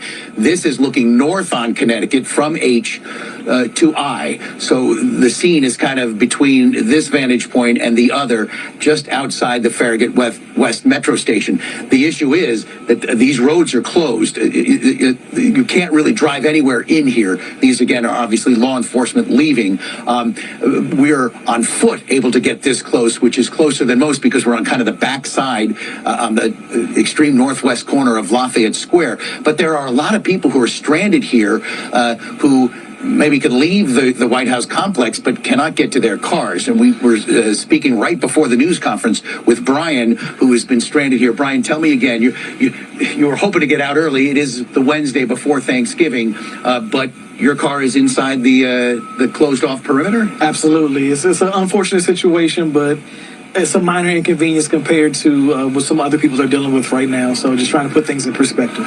What is your reaction to what you're hearing? That earlier we were told these guardsmen were shot and killed by the West Virginia governor. Now the official word is that they're in critical condition, but they were just kind of, in a sense, doing their patrols right around the corner here and were ambushed. It's very sad. Around the holidays, you hate to hear of any type of loss of life or any type of tragic situation.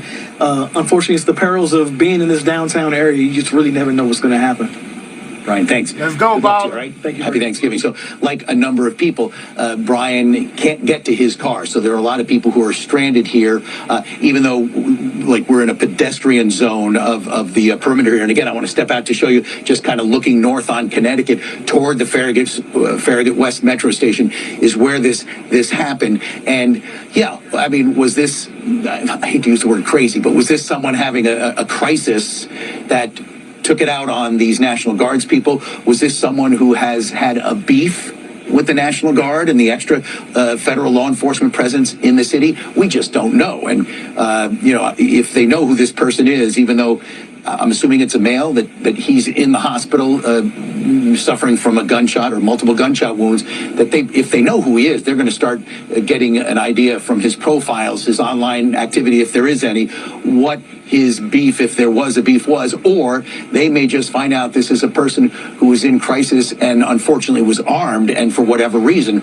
took it out on the National Guard troops. But again, in this whole area around Farragut North Metro, Farragut West Metro, the Farragut Square, Lafayette Square, I mean, you're basically talking kind of almost anything north of Constitution and south of DuPont Circle in this area, say from 15th to 18th, you just can't come or go. I mean, you can see they are escorting some people, and maybe Brian will be one of them shortly, to get their cars out. But it is still a wide perimeter of a crime scene here. Thank you for the Sunday. Just the sense we get from the armed Secret Service, you see U.S. Park Police, Metro Transit Police, D.C. Police, this thing is going to go on for some time. So for those who are directly impacted, they know that compared to life and death, it may not be the biggest thing. But this part of downtown Washington, including the White House, which remains on lockdown, it is a mess tonight, guys. Bob, we know a very active investigation there at this hour, 3 hours after this shooting happened. We know Reagan National had issued a ground stop for security reasons. So this is impacting so much more than just that immediate area. But we also know and want to mention that the President Trump, and First Lady have already gone down to Florida. They left for the Thanksgiving holiday yesterday. Yeah. So despite them not being there, again, the White House is still on lockdown at this hour. We want to go now to our Josh Rosenthal, who is at that scene, or as close as you can get, Josh, on 16th and I. Josh? Yeah, just about, guys. We want to give you a little bit of a different vantage point. Bob's a couple blocks in that direction. I'm standing at 16th and I. So if you look up in this direction, you're looking up I Street, and 1 block up past that crime tape, if you can see it, that is the crime scene. That's where these National Guards members were shot. As you can see, still a very active crime scene. We've seen a lot of police coming and going since we've been out here for the past couple hours. One change that we've noticed since the last time we came to you live is now it does appear as though some general traffic is coming through too. So perhaps some streets near the crime scene, not at the crime scene, of course, but nearby, have been opened up. Now, if you come over in this direction, we want to be careful because that traffic's flowing again. You can see just about 2 blocks over there. That's the White House. That's how close this was to where it all happened. And of course, for months now, this is an area where we have seen a lot of members of the National Guard patrol. Now follow me over in this direction. I want to introduce you to Melanie. Melanie, thank you so much for joining me. Melanie is in a familiar position to a lot of people down here tonight. Of course, the most important thing is what transpired, the condition of the National Guard members. But another part of this story is how everyone else is being impacted by it as well. Melanie, you told me. Make sure you guys take time to double tap the screen of your mobile device. That's one way to hit the like button, or you can click the 3 dots, hit the thumbs up, guys. Make sure you're subscribing to the channel if you're new. Feet away, and I don't know how I'm going to get home.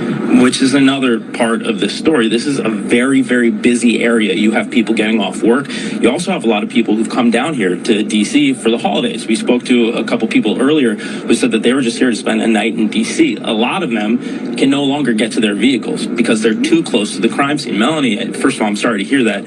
Has anybody talked to you? Have you been given any guidance? No, not yet. I just came from work and I came here. I saw the crowd and the cameras, and I just don't know what to do. I was planning to ask around to see what to do. So, in terms of getting home. I'm really sorry. If we get information, I will be sure to bring it to you. The other thing I will mention here, and we've heard from so many people, is that this would be difficult no matter when it happened.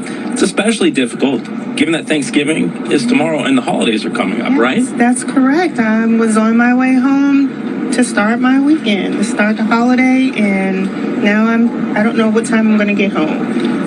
We're thinking about you. Thank you so much for speaking to us, and good luck with everything. And also, of course, guys, tonight we're thinking about these 2 members of the National Guard who were shot here and who officials tell us are in critical condition. One more thing, if you could walk up this way, Jesse Burkett Hall doing a great job. That is the crime scene here tonight. It does appear as though some of these roads are a little bit more open than they had been previously, but still a lot of activity and a very active crime scene and investigation that is ongoing. Guys, for now, back to you. All right, Josh, thank you. To Josh's point, this is a very densely charged area. I mean, we're talking about from civilians to offices to law enforcement, so close proximity to the White House. So already that area is so full of people normally. Now, this is like the day before the holidays. So some people still trying to get out of the city, others coming into the city.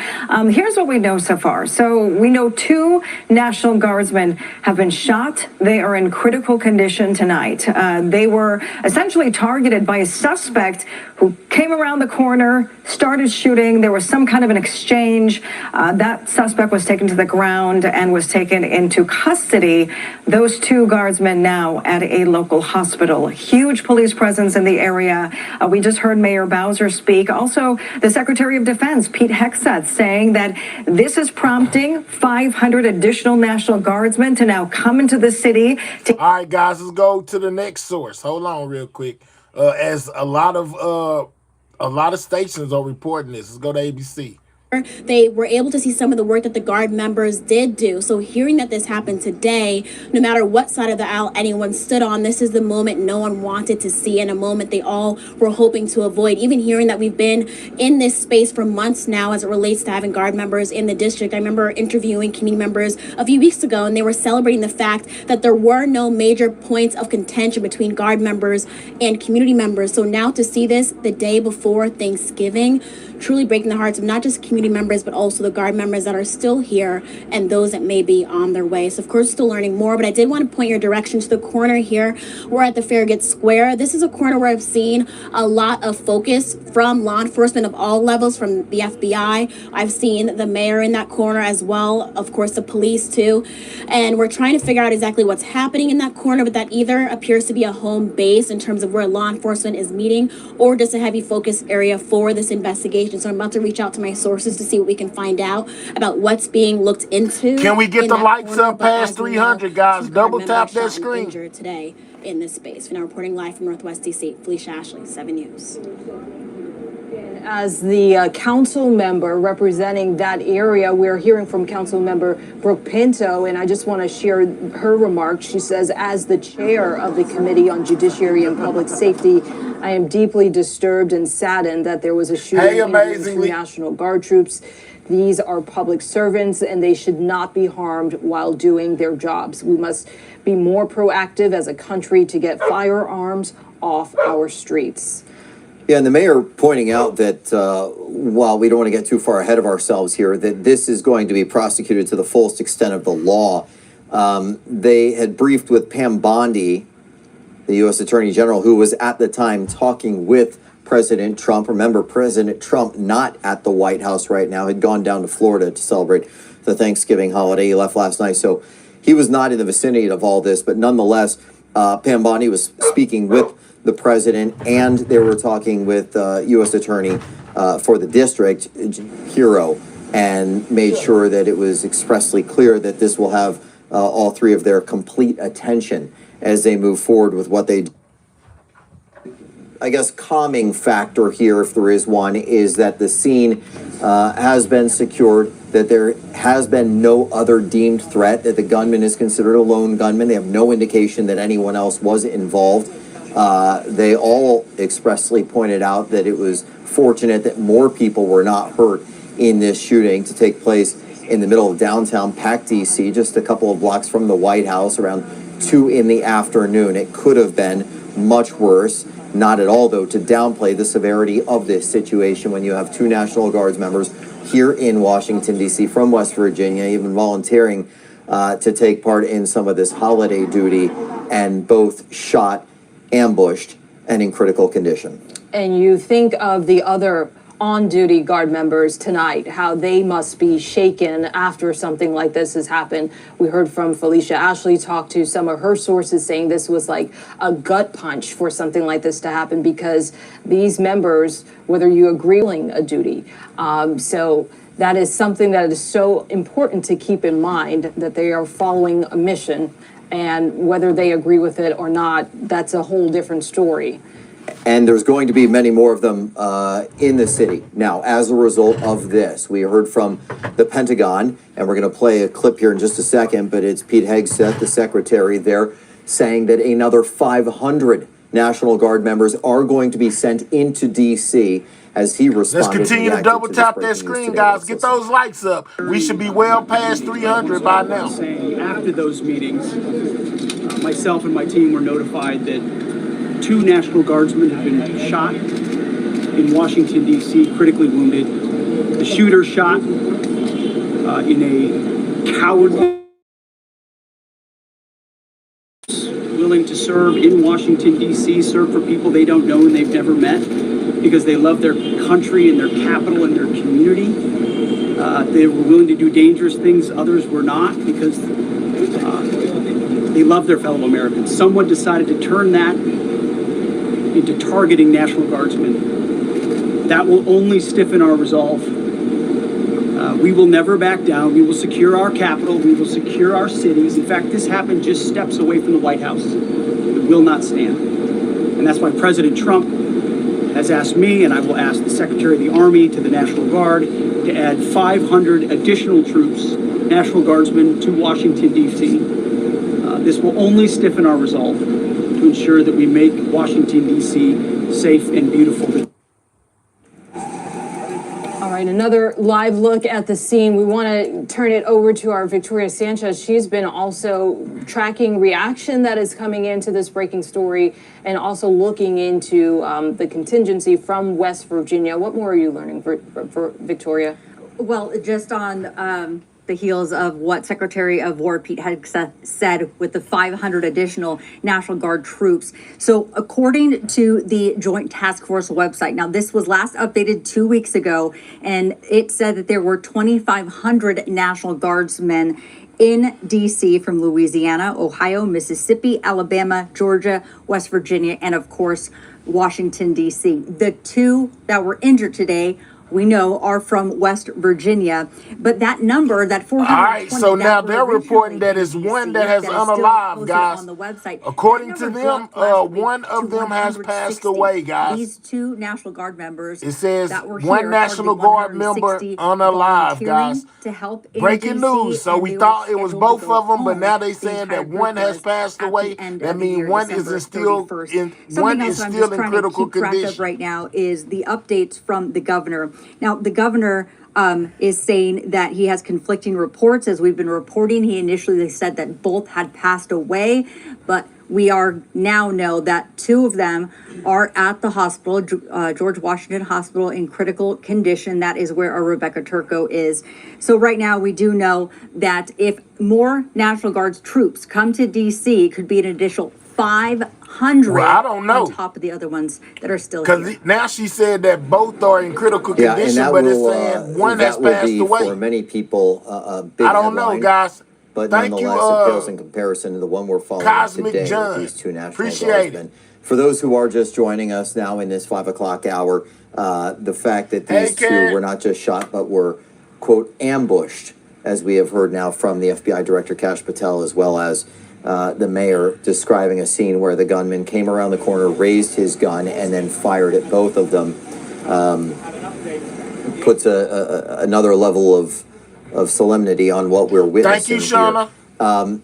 What's also important to note Make is sure that you guys are this is an subscribing area to the channel. that is Most already definitely under double high tap that security. screen. So That's the how you hit the reaction like is button. very quick because you have so many law enforcement agencies involved. And now, of course, in addition to the FBI, the DEA, the ATF, Secret Service, and U.S. Capitol, U.S. Park Police, there are going to be contingencies of numerous law enforcement agencies who are going to cooperate and collaborate on what they're learning. We are also now hearing from DC's Attorney General Brian Schwab.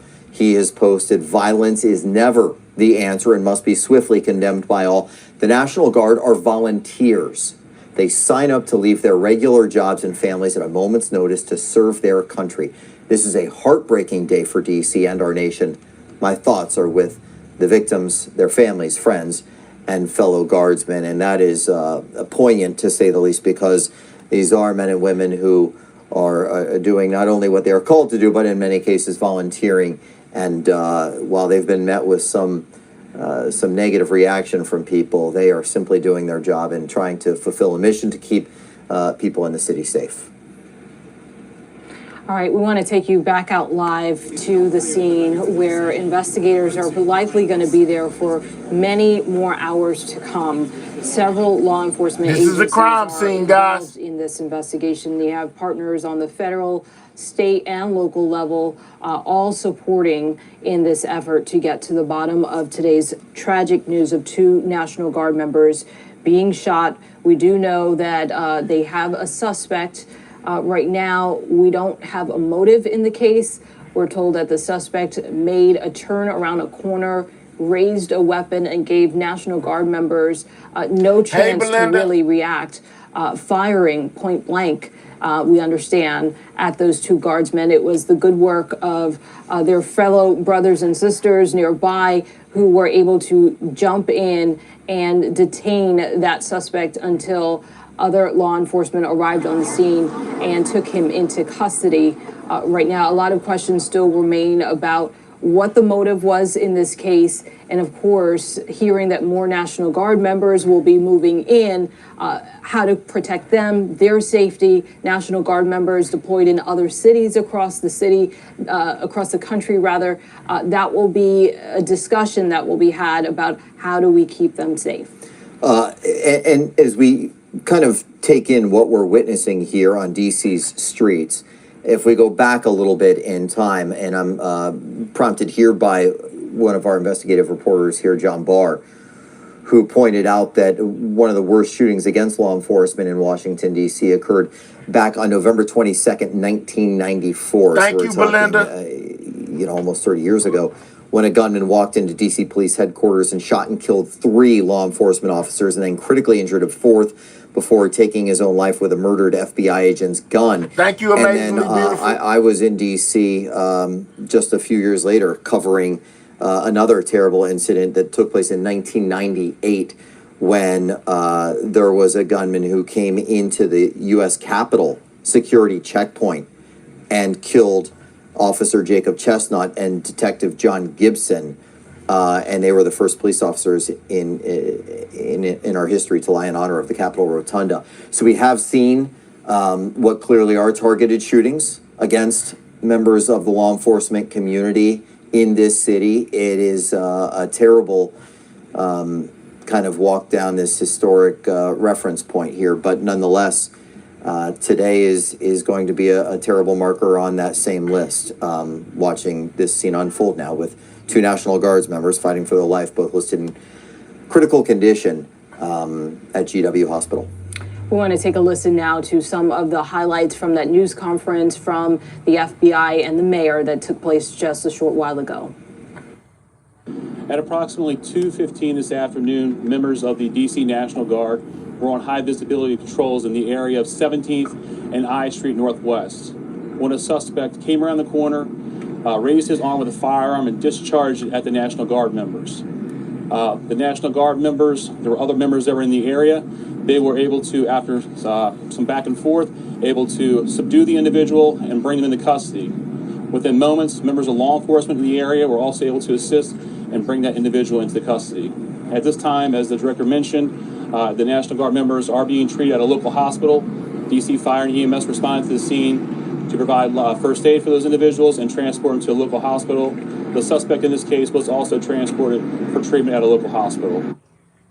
2 of our brave members of the National Guard and the Department of War were brazenly attacked in a horrendous act of violence. They were shot. They're in critical condition. As you can see behind me, we have assembled the full force of both the federal and state and local law enforcement agencies to bring bear all of our resources to make sure we find the perpetrators responsible for this heinous act. And make no mistake, they will be brought to justice. Since this is an assault on a federal law enforcement officer, this will be treated at the federal level as an assault on a federal law enforcement officer. The FBI will lead out on that mission with our interagency partners to include the Department of Homeland Security, Secret Service, ATF, DEA, and we're thankful for the mayor's assistance in this matter, the Metropolitan Police Department and their skills in investigating homicides and gun shootings in this city is exceptional. I've had the opportunity to brief U.S. Attorney General Pam Bondi, who was speaking to the president when I called, as well as the United States Attorney Pirro, who assured me that this case will have her office's complete attention. All right, let's check in with Tom Rousey now, because he's got another development as we listened in just a moment ago to that news conference. For those of you who may have missed it earlier in our coverage, Tom, what do you have? Well, Scott, of course, reaction to this pouring in from all over the DMV and the country. This is from Governor Wes Moore of Maryland. Dawn and I are praying for the West Virginia National Guard members who were shot earlier today in Washington, D.C. We condemn this violence in the strongest possible terms, and we are holding the Guard, their families, and their loved ones close in our hearts. A lot of Democrats who have opposed some of these National Guard deployments throughout the country still condemning in no uncertain terms what happened in D.C. this afternoon. Governor Newsom of California did that as well. Also, this is Fred Gutenberg. Now, he lost his daughter in the Parkland, Florida high school shooting about 7 years ago, and he says, I don't care what anyone holds as a political position. Violence is never the answer. More senseless gun violence destroying lives and families. In addition, Senator Mark Kelly of Arizona. Now, he's been in the news recently because he did say in a video, along with some other politicians, that military members were allowed to, quote, refuse illegal orders. But he put out, after what happened today, this is horrific. I'm thinking Which of the has families Mark of Kelly these two under National Guard members who investigation. We lost know their about lives that while video. serving the day before Thanksgiving. Thank you to the first responders who brought a suspect into custody. Now, his wife, Gabrielle Giffords, was the victim of political violence herself years ago, and she put out, "My heart is with the National Guard members shot and killed near the White House today and their families who are left to grieve the day before Thanksgiving. These shootings are senseless and frequent. They impact everyone. We have to do more."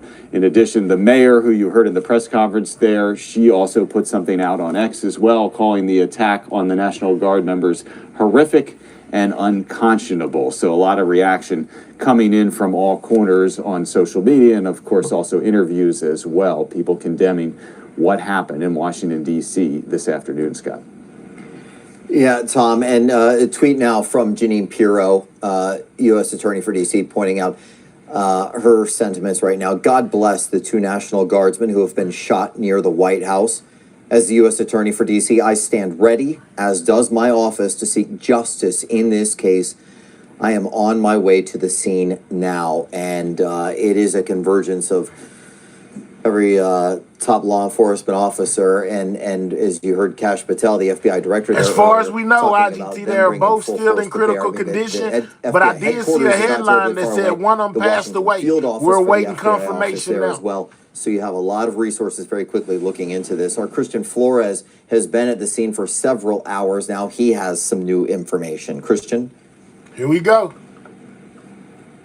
Well, it's still a chaotic scene out here. Just in the last few minutes, police put this new yellow tape here, just kind of keep us a little bit away from the scene. But as far as, scenes, I think the last thing that comes to mind as far as anything like this is when the two staff members from the Israeli embassy were shot and killed quite a few months ago. We spoke with someone who saw the aftermath of the shooting out here. He's been in D.C. for decades. He says the last time he's seen police anything close to this has been 9/11 or shortly after the Oklahoma City bombings, where there was just an increased security presence around the White House and around various other buildings here in D.C. I want to get out of the way, just kind of show you, because you can still see just where all of the investigators from MPD and from federal agencies are gathered. It's a little bit of a tough scene because there are a lot of people out here. We're getting it cleared up now, but you can see just how many people are out here, how many federal investigators, local investigators. There's going to be obviously a partnership. This is going to be going on for quite a while. We've been here for quite a few hours, but you heard from the press conference from FBI Director Kash Patel, as well as MPD Mayor Muriel Bowser, or DC Mayor Muriel Bowser, MPD leaders, saying that this was a lone gunman. Still figuring out motive, what exactly led up to this, why this shooter shot these two National Guard troops, but they said that this was a targeted attack. This was an ambush. That was coming from the mouth of FBI Director Patel. So obviously still a lot of questions that need to be answered. I spoke with someone from the mayor's office, seeing if there was going to be any other updates. Obviously, it just depends on what happens later tonight. What if the two National Guard troops, if their conditions worsen, if there's any updates in the investigation. Keep in mind the suspected shooter is also in the hospital after being shot, so it could still take a while before investigators really get a good idea of what was going through the shooter's mind when the suspected shooter fired his gun at the two National Guard troops. All right, Christian Flores, thank you for that live reporting. We want to go to our Rebecca Turco, and she has some new information about the suspect. Rebecca, you're now hearing that the suspect is actually the one being treated at the hospital where you are, George Washington Hospital. Yes, I'm just learning that from a DC official, and I'm also learning that the 2 National Guard members are being treated at MedStar Washington Hospital Center. And it's worth mentioning that both of those hospitals are level 1 trauma centers. So that means that that's the highest trauma designation. They can treat the most critically ill patients. So all of the victims really are in the best hands that they could be. Thank you, Skinny. The 2 National Guard members are in critical condition. That is the last update that we got from that press conference just a little bit earlier. In the meantime, there are still police in the area. There's been kind of a steady stream of police cruisers that have been parked, also that have been circling the area. And I'd imagine over at MedStar, it's a lot of the same situation. So again, we are working to get updates on current conditions, but at last check, both National Guard members remain in critical condition. Michelle, Scott. Yeah, you talk about the quick response by medical personnel on this one as well. U.S. Park Police had pushed out an alert about an hour ago explaining their role, and they said they responded to the scene of the shooting today at 17th and I Street Northwest, secured a landing zone near the Washington Monument, and transported one of the victims to a local hospital by U.S. Park Police Aviation. So, we've said it before, we'll say it again, it was an all-hands-on-deck situation in Washington, D.C. today. And we understand it's that transport that required DCA to have that ground stop that impacted a number of flights and caused some delays. DCA saying now that service is back to normal, but you definitely want to check the flight schedule to make sure your flight is on time if you're expecting a loved one to arrive for the holiday. Yeah, more reaction continues to come into the newsroom as we give you another look at this live scene. And for those who are joining us now, as we reset a little bit here in the 5:30 part of the evening here, if you are just tuning in, a terrible situation in downtown Washington, D.C. 2 National Guard members out on what's called a high visibility patrol, meaning they're out there just to be seen, deter crime, be helpful in whatever way they can, were ambushed, according to the mayor and according to the FBI director. They were on patrol near 17th and I Street. A lone gunman, according to law enforcement officials, turned a corner, raised his arm, and shot at least 2 bullets, hitting both of those National Guard members before there was some sort of exchange of gunfire, at least 1 shot fired, if not more, by a soldier, from what the Associated Press sources are telling them, to help subdue the suspect in this case. And now, as you see before you on this video, crime scene tape everywhere around that section of Farragut Park near the Farragut North Metro Station. And it will be a very long investigation, and everyone in the meantime thinking about these 2 National Guard members who are listed in critical condition, according to Rebecca Turco. Let's get over to Victoria Sanchez with new information.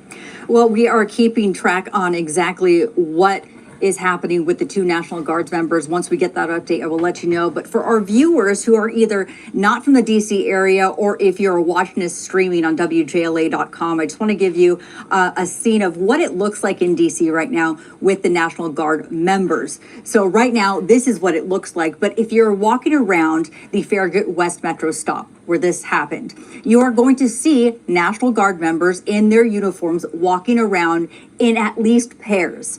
When I've gone out, I've seen them in 4, 5, 6 people to a group, but you will never see them alone. They'll be in pairs, and that is not only for their protection, but then for also so people can see that they are patrolling the area. The 2 National Guard members that were shot earlier today, they were armed, and they are allowed to be armed. When the National Guard came to DC in mid-August, about a week after that, they were given authority to carry pistols for their safety.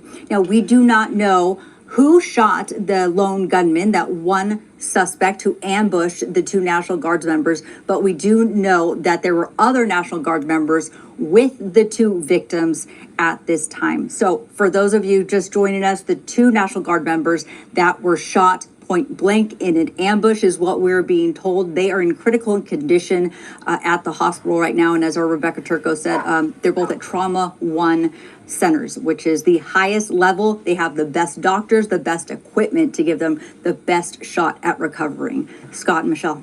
Yeah, the Washington field office of the FBI, which is essentially their largest non-headquartered office in our area, and it's right down there, not too far from the National Building Museum. They posted on social media that they're working with our law enforcement partners to investigate the shooting, obviously, that we've been speaking about all afternoon, but that they don't have any further details beyond what we heard from Kash Patel. But that is, if you want an investigative agency, a group of men and women who excel perhaps better than anyone at investigating cases of domestic terrorism, which some have already termed this. We heard that during that news conference today. Those are the ones. They are the most experienced, so they will be, we can assure you, hours into already looking into the gunman's background and trying to determine exactly what led up to this just terrible event that has now taken over Washington, D.C. And as you hear sirens still blaring, it's going to be a very long night for these investigators, a much longer and more difficult night for the National Guardsman community, worried about two of their own. We're seeing more reaction come in, this time from Secretary Brooke Rollins. She oversees the Agriculture Department. Here's a part of what she says. The men and women of our National Guard show up day after day with courage and an unwavering commitment to protect our communities. Their work often goes unseen, but its impact is felt by every single one of us who sleeps a little easier because they stand watch. What happened today is heartbreaking. An attack on those who dedicate their lives to safeguarding others is an attack on all of us. Hey, Nurse Pete. So we're going to continue to give you this live look on the scene. You've heard from our reporter Tristan Flores, who has talked to eyewitnesses. We also heard from a couple of eyewitnesses, including a former photographer of 7 News who now works over at ABC Network and was in the area covering the White House as he does on his daily duties. Described just kind of the chaos, but you hear those loud noises, and there was some confusion whether or not it was gunshots. There's always construction down there in that area, and the metal plates, as they're driven over, can make loud booming noises, and so some didn't understand what exactly was taking place in those immediate moments. As we now give you a live look there at MedStar Hospital, Hold up, MedStar guys. Washington Let Hospital me bring this Center, up real quick. where treatment is underway for these National Guard members who very quickly had work being done on the. I just want to allude again to the interview with the former photographer, because he saw work being done very quickly on at least one of the Guard members with chest compressions as they were trying to keep that member alive until they could get him or her into the hands of trained professionals here. What is We going want to on? reiterate, those guardmen are in critical condition. There was some conflicting reporting earlier on, as there often is when there's a developing story. But the confirmation that we got from the FBI and the mayor is that those 2 National Guard troops are being cared for. They're in critical condition after being ambushed. Now, we've not heard yet directly in person, or at least in front of the cameras, from President Trump. He is expected to make some sort of remarks or statement. We know that. He did push out on social media over an hour ago, perhaps. He said the animal that shot the 2 National Guardsmen while both being critically wounded and now in 2 separate hospitals is also severely wounded. But regardless, we'll pay a very steep price.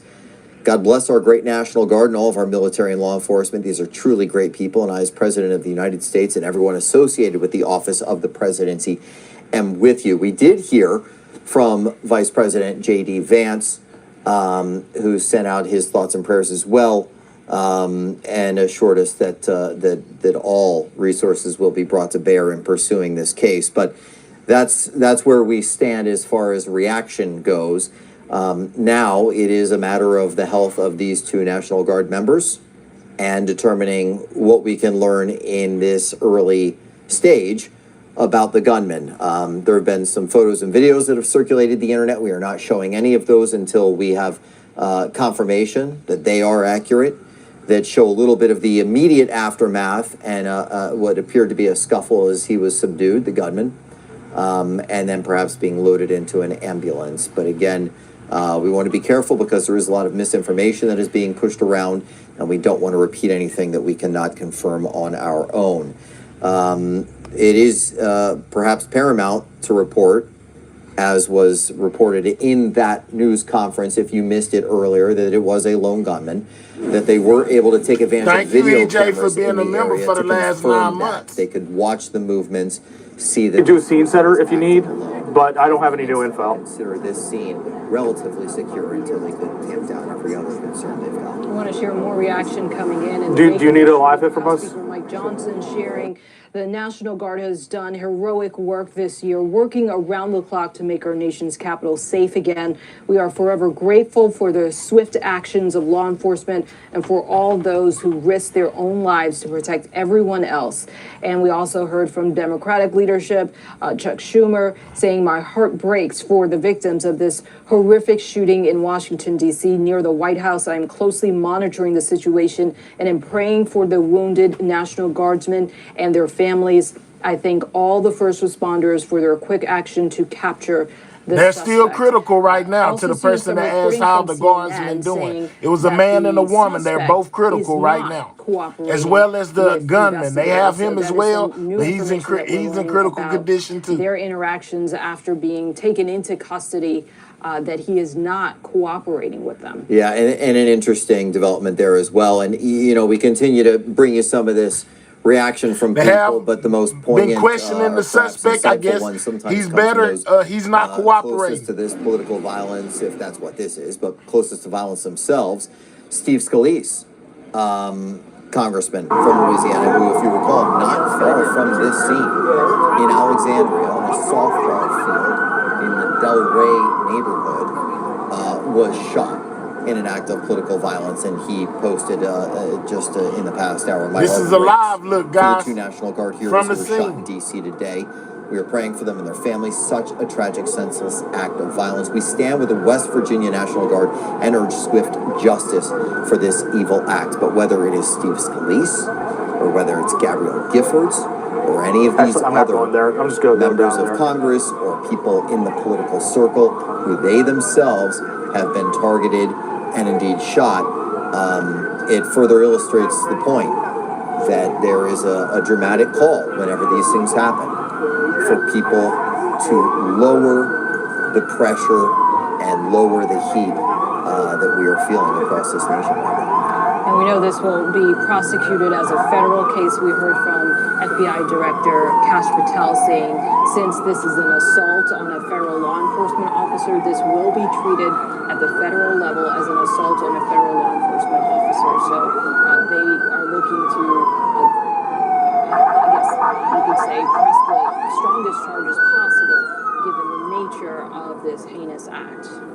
Yeah, and that was one of the things that I think FBI Director Patel was trying to explain is that because it is against federal law enforcement officers, there perhaps will be other charges that can be.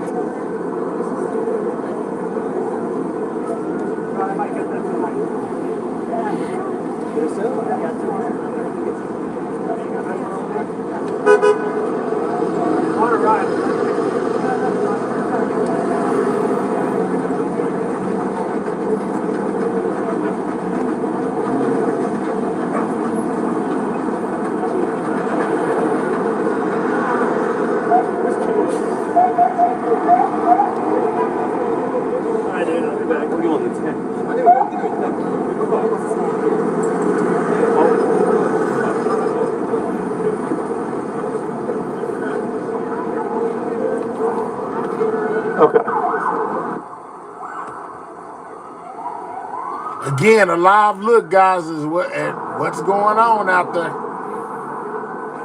If you get an idea of a standby, let us know. Yeah. Okay. You know what? Go ahead and put the backpack on. Let's go off the shoulder. But you don't need to put it on your shoulder quite yet. Just put the backpack on.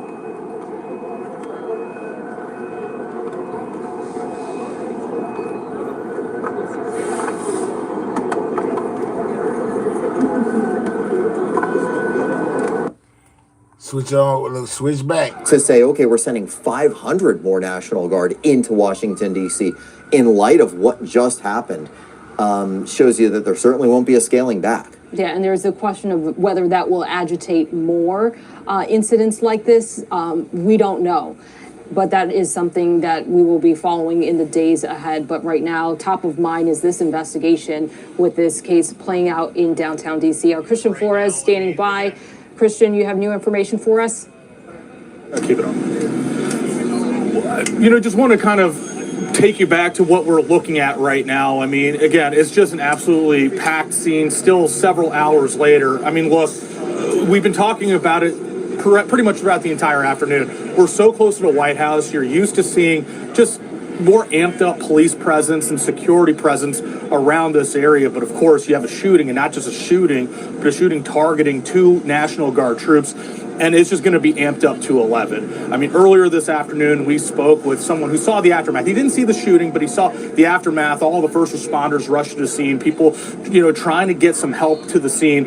And he said he hasn't seen a police presence like this since really 9/11. And he's been here for a number of decades. Now, obviously, those are going to be very, very different levels of police presence, but it just kind of paints a picture of just how many people were out here responding quickly to the scene. And we heard it from the FBI director, Kash Patel, earlier that this could have been a much worse tragedy, according to him, because this is such a busy area, not just for people who are working here, but is the tourist destination. I mean, this is the White House. So, I want to just, again, show you just what we're seeing out here, where you see all of the federal officers, MPD officers that are just gathered here on the scene. That man we spoke to, he's been here for a number of decades. He has a restaurant just nearby here, and just saw he called it bedlam in the moments after that shooting. And we've been hearing from witnesses pretty much throughout the entire afternoon, really relaying a lot of the same things. They're saying that it was just a lot of chaos, people rushing to the scene. FBI Director Patel saying that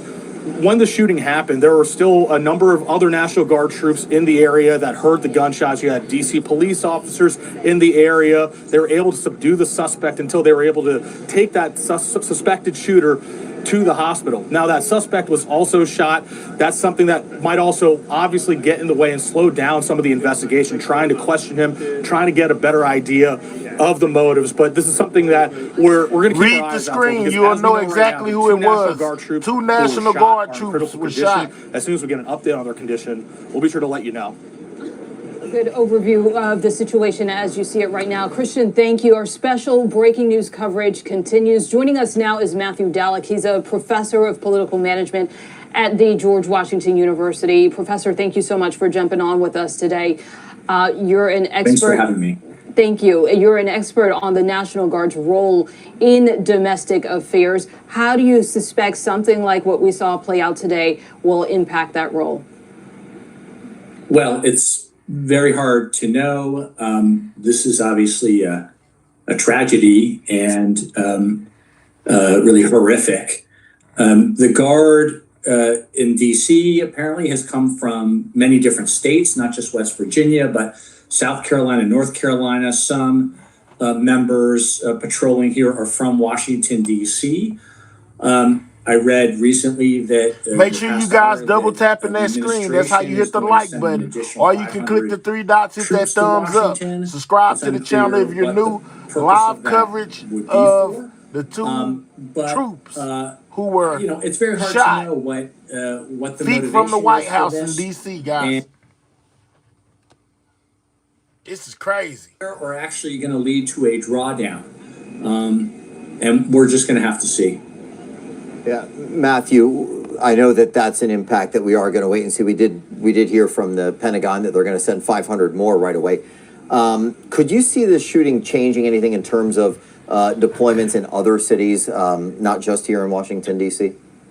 Well, look, the fear, which I guess has come to pass, is that you deploy troops against the wishes of people in the cities, the governors and mayors in states and cities, and it amps up the friction, right? It creates a greater degree of tension, and that the troops, the Guard, becomes, again, horrifically, but becomes a kind of target.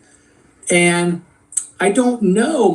My guess is that there is a very real chance that the administration will take this terrible event and put more troops in Washington, more troops in more cities, at least in the short term. And it's not even clear exactly what their purpose is, or what greater deployments would do. But it certainly creates an opening for the administration if they decide they want to ramp up troop deployments, they want to crack down in some way. It certainly gives them a kind of justification for doing something like that. Matthew, I'm wondering how much of a factor do you believe it is in determining a motive in this case? We don't have that just yet, in figuring out the next steps of the administration and whether they will have the public support for those next steps. The extent that we can figure it out will be important. A lot of times in these targeted shootings, you know, the shooter is mentally unwell, and it may be hard to kind of distill exactly their motives, but I think it will create a kind of narrative one way or the other. And to be honest, I think different sides, whether people support or oppose these National Guard deployments, different sides are going to use whatever information comes out to push their, you know, to their advantage, right? They're going to push their narrative about whether this means that the Guard should not be here or whether there should be more Guard troops. So I guess my concern is that it's going to further fracture this already really difficult debate. And then the last thing I would say is that it's not clear how popular these National Guard deployments are. I haven't seen any recent polling, but I haven't seen a grounds. He sound like letting paint dry. Hold on real quick. Let's go here. Of several of them walking through the metro stations, walking along the National Mall. Again, we have seen them going on 4+ months now. More than 2,000 National Guard members on district streets. Whether you agree with them being here or whether you don't, they have become sort of the fabric of DC now, as their presence has been very well known. And these two particular Guards members who were shot were doing a high visibility patrol in that area.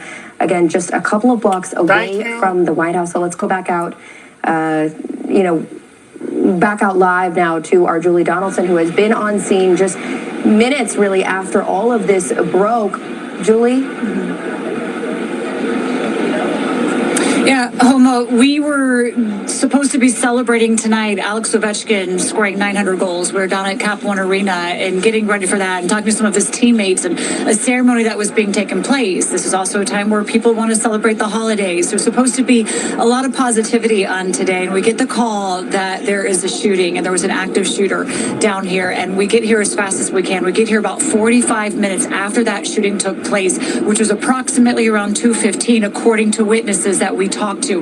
We got here basically right at 3 o'clock, and already this street behind me was lined with police cars, flashing lights all the way up and down the street on both sides of it. It was such a heavy presence of police. There were cars that were marked, so many cars that were not marked. As we know, this is a investigation between so many different departments coming together to figure this one out and try to figure out exactly what did happen. Of course, we've had more details from that.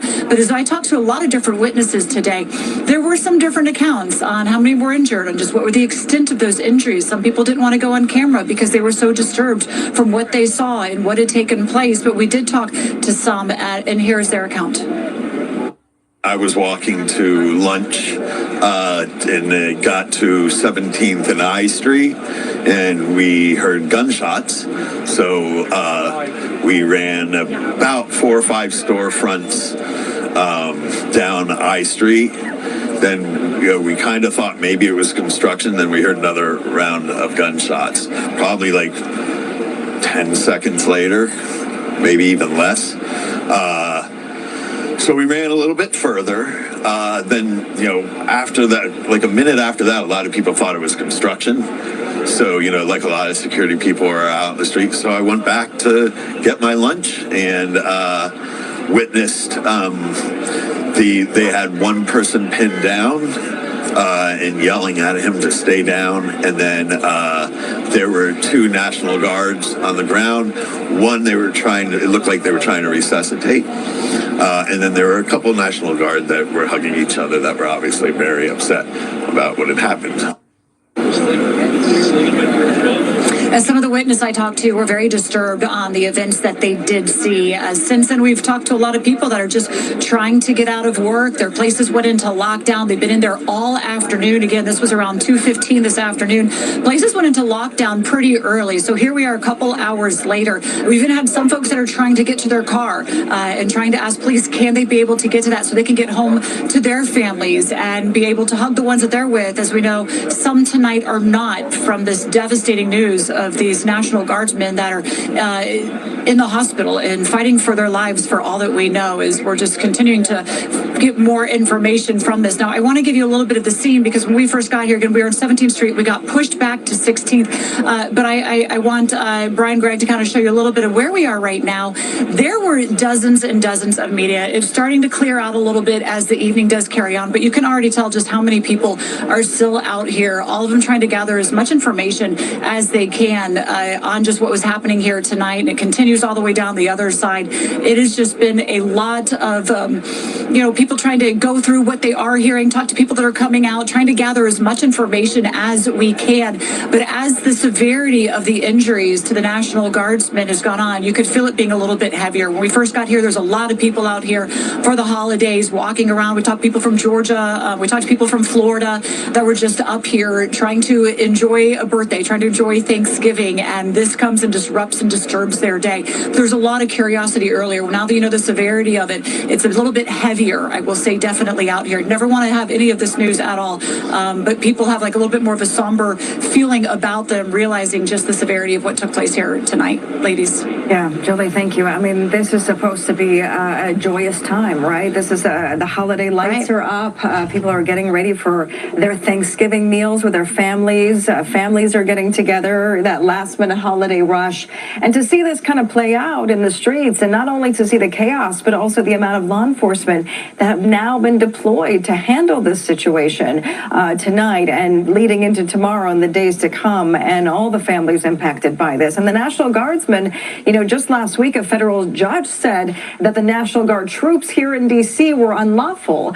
And now the president is hoping to get an emergency appeal in place so that they can bring another 500 National Guardsmen to our area, not only for safety in the streets, but again, these are National Guardsmen who are volunteers, typically have civilian jobs, typically don't have law enforcement backgrounds.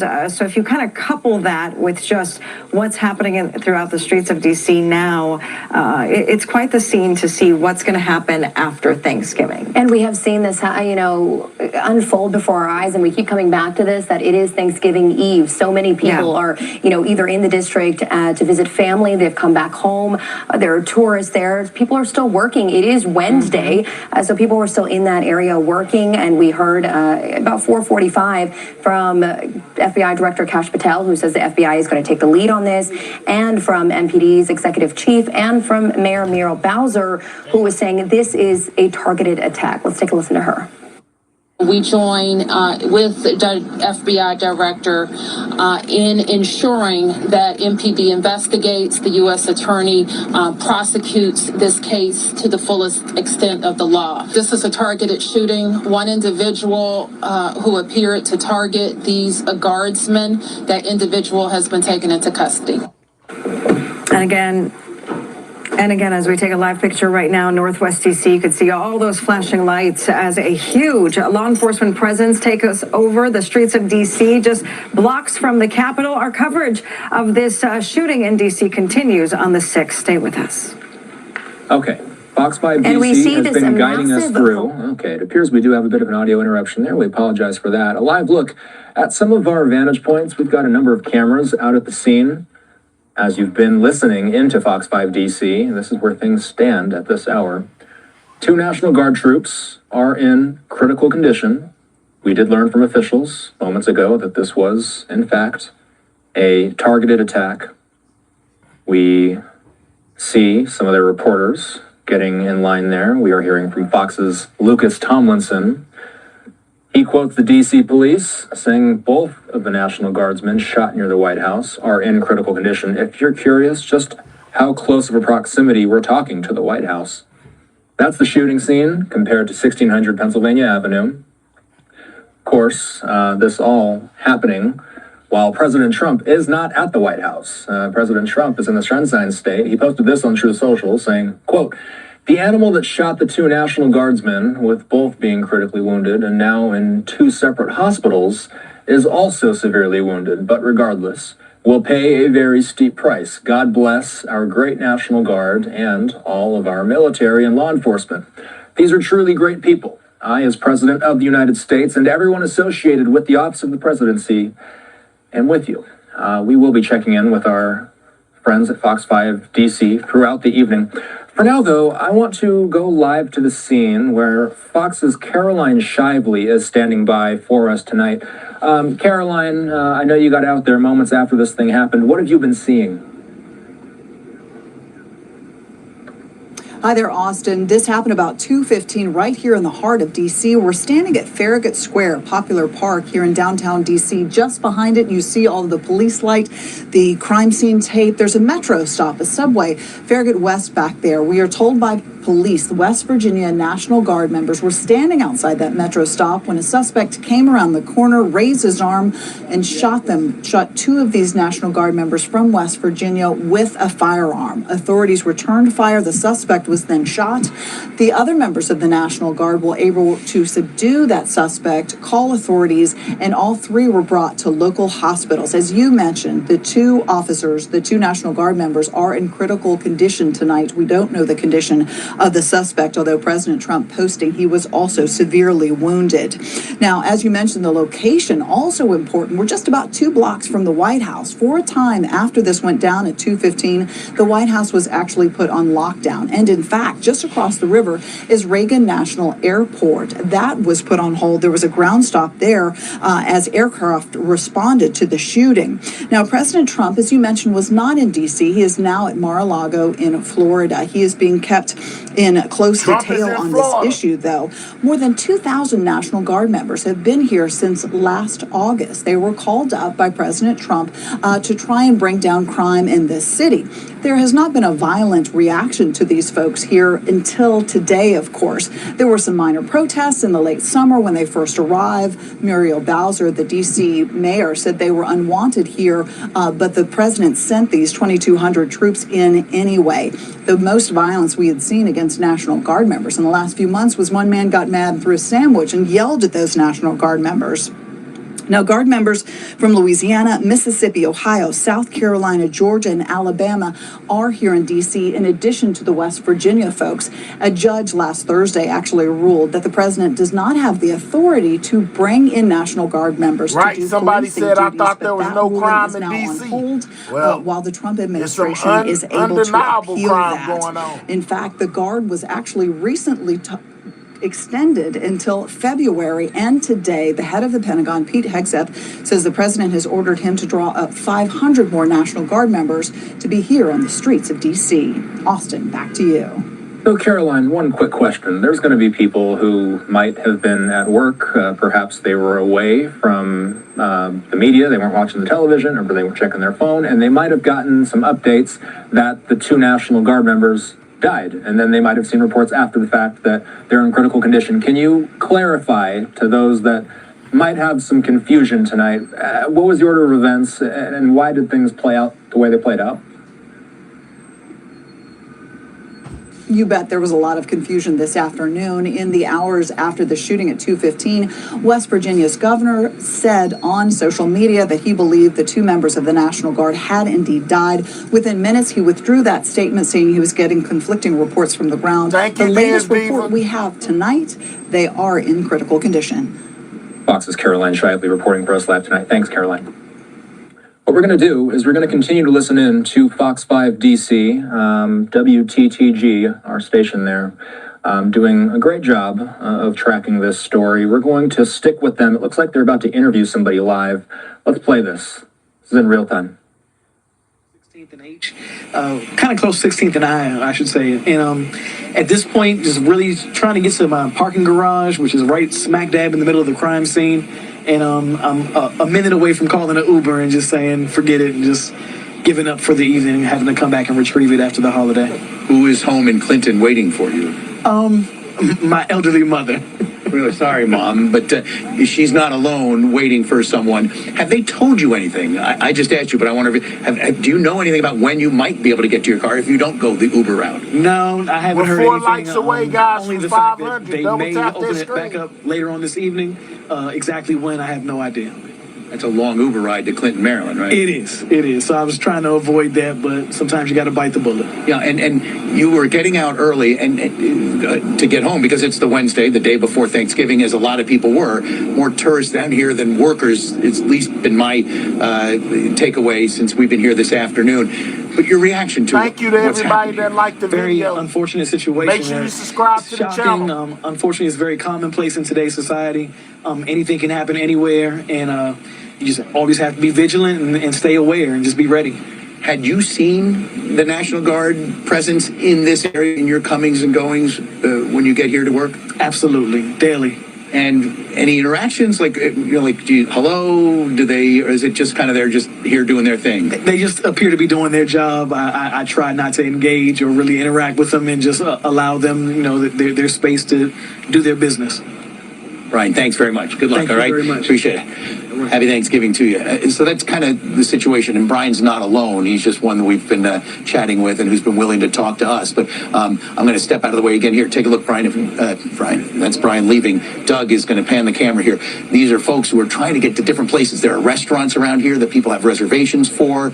And because of how, with the White House right here, guys, like it's not like, okay, well, you just go down a block this way and cut over. If you're trying to go west, you've got to go east quite a bit, north quite a bit, or south quite a bit to go west where you're trying to get to, which may only be a block or two away. But just so many people have been just kind of stranded here by this investigation, which obviously is important, even though the authorities think it was a lone wolf situation, like a lone actor in this. But they want to just make sure everything is, wisely protected as part of their investigation. But the ripple effect, the fallout, the impacts of that, as you see right here, this officer is trying to help this person. Maybe she was stuck in that building. We haven't seen anybody coming out of the buildings that are on the other side of the police tape, but that lady is on the other side and making her way out. It's just been a difficult time for a lot of people, but most are understanding because the most difficult is for the families of the people involved, the two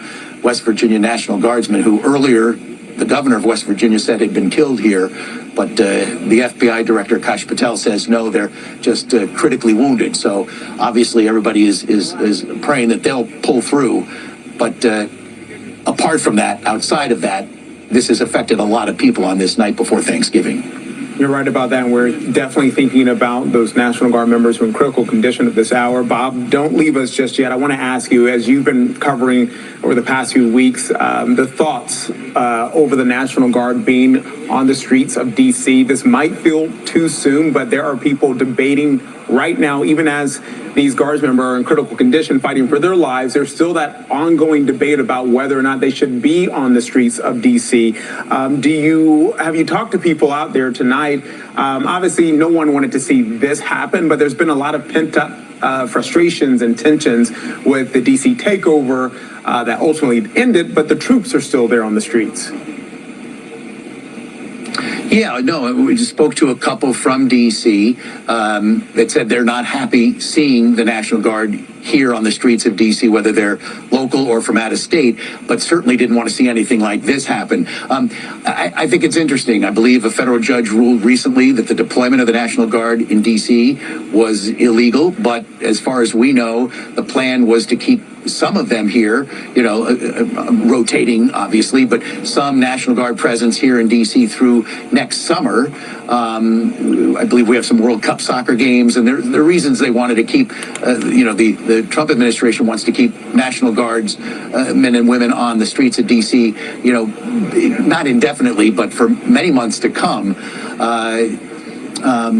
But it's weird because you don't, to me at least, and I'm around out and about all the time, it doesn't seem to be an overwhelming presence since kind of like the surge, the 30-day surge of federal law enforcement has been pulled back. Yeah, you do see some National Guard, but it hasn't felt so overwhelming. And so I think maybe some people thought that they were already winding down, even though they weren't.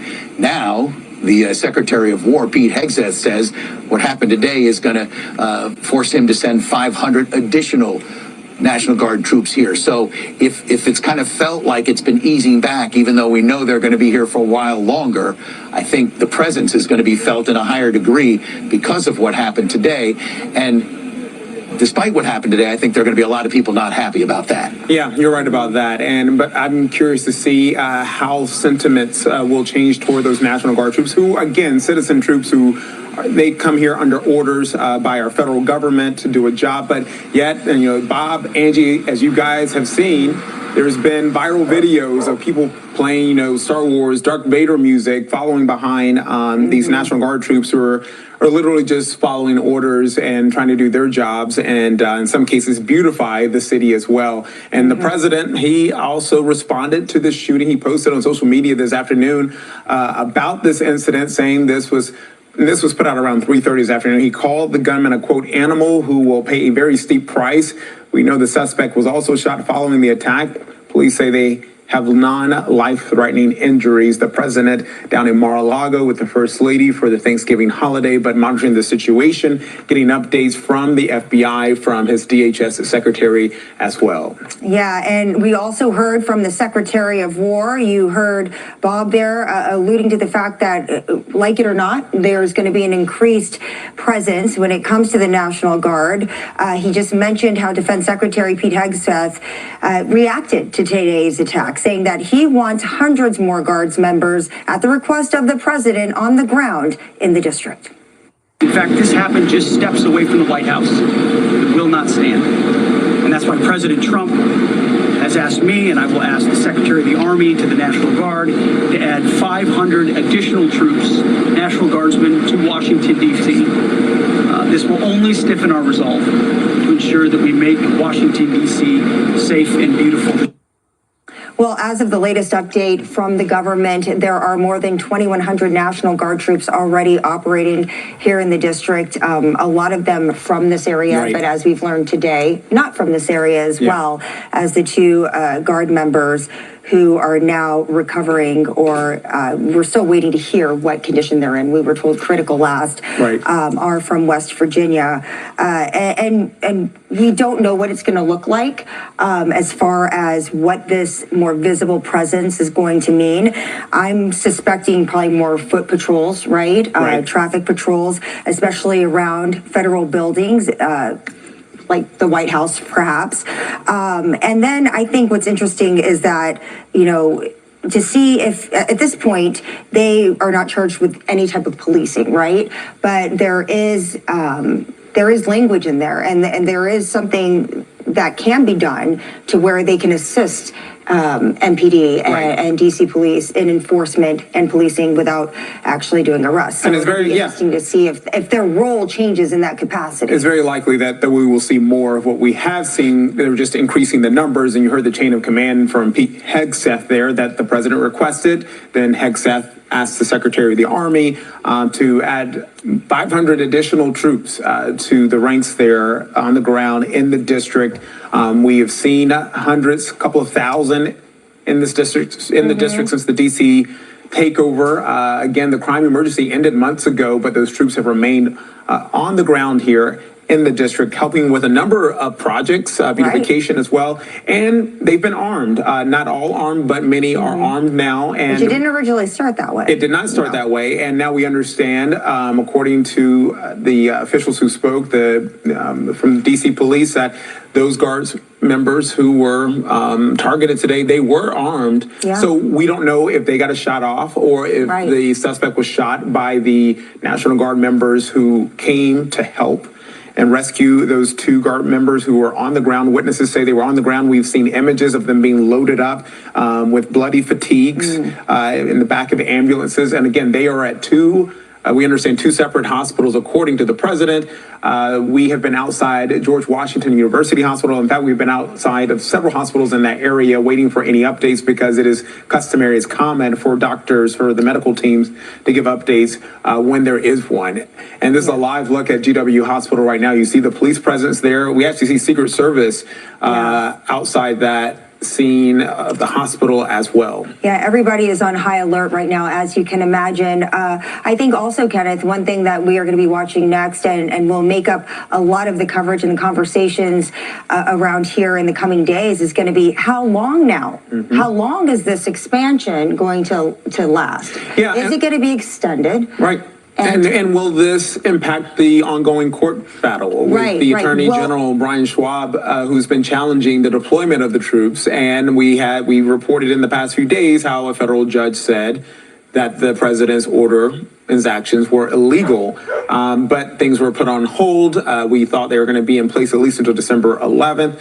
But we know that the president, the Trump administration, wanted to keep these troops at least until 2026. And when we talk about how the violence could impact and change the mission of this expansion that we're seeing, I think it's also important to point out that while it is not uncommon to have troops deployed to help, in times when there's major events and things like that. I mean, that's what the National Guard is, right? It's there to go when they're called, but it is a rarity for there to be an attack on our guardsmen. And so with that, a lot of people were very shocked. And I believe that we spoke with a witness earlier today who described what they heard and what they saw.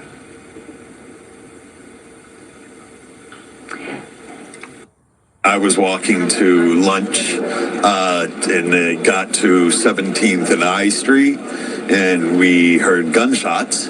So we ran about 4 or 5 storefronts down I Street. Then we kind of thought maybe it was construction. Then we heard another round of gunshots, probably like 10 seconds later, maybe even less. So we ran a little bit further. Then, after that, like a minute after that, a lot of people thought it was construction. So, like a lot of security people were out in the street. So I went back to get my lunch and witnessed they had one person pinned down and yelling at him to stay down. And then there were 2 National Guards on the ground. One, it looked like they were trying to resuscitate. And then there were a couple of National Guard that were hugging each other that were obviously very upset about what had happened.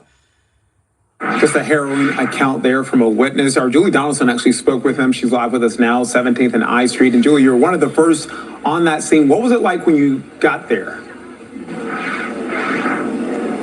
There was a lot of confusion, a lot of chaos. We were trying to get down the scene as quickly as possible. We got here about 3 o'clock. According to the witnesses that we talked to, this took place probably around 2:15 or so. And the police presence was very quick to respond. It didn't take long before, you're in Washington, D.C., before police, all the cars that are marked with their flashing lights, all the cars that are not marked, totally lined up here on I Street, all the way down to 17th Connecticut Avenue. That's where this was. Farragut West Metro Place, pretty much right in front of that. When we did get here, you could see a whole bunch of National Guard that were a little bit further into the park area. They had the streets all roped off with the police tape. It wasn't shortly or long after that they moved us back an entire block. The media have very heavy presence of media. A lot of people that are out here visiting D.C. that are, being tourists or they're even working, trying to see what was going on out of sometimes curiosity. We talked to those that were actually witnesses, though. And with those that we talked to that actually saw what happened, there was a certain amount of unease when you were witnessing something like this, just as Michael did, of seeing somebody tackle and not entirely understanding exactly what went on and what happened.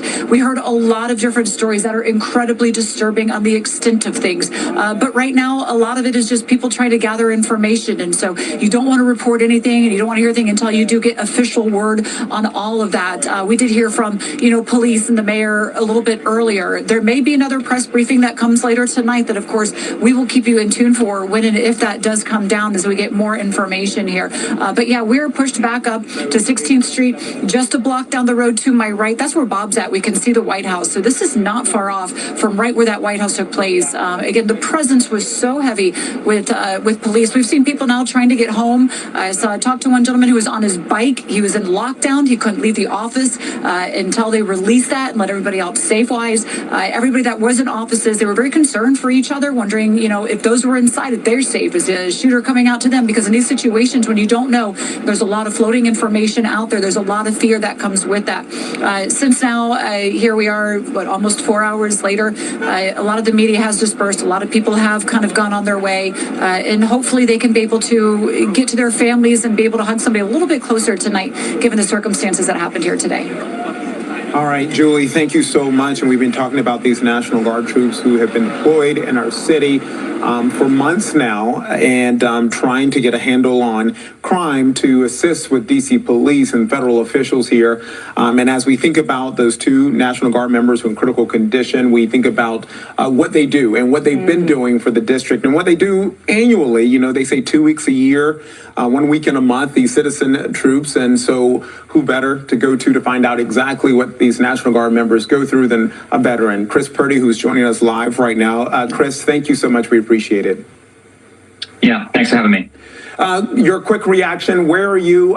Tell us about your service as well, and your thoughts on what has happened to these National Guard members.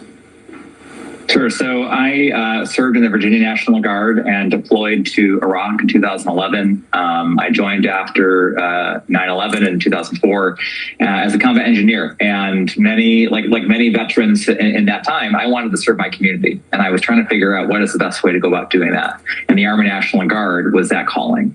And so what we're seeing tonight, this is probably the worst thing that could have happened to our members in the National Guard. They love this country. They're doing the best that they can in really difficult circumstances.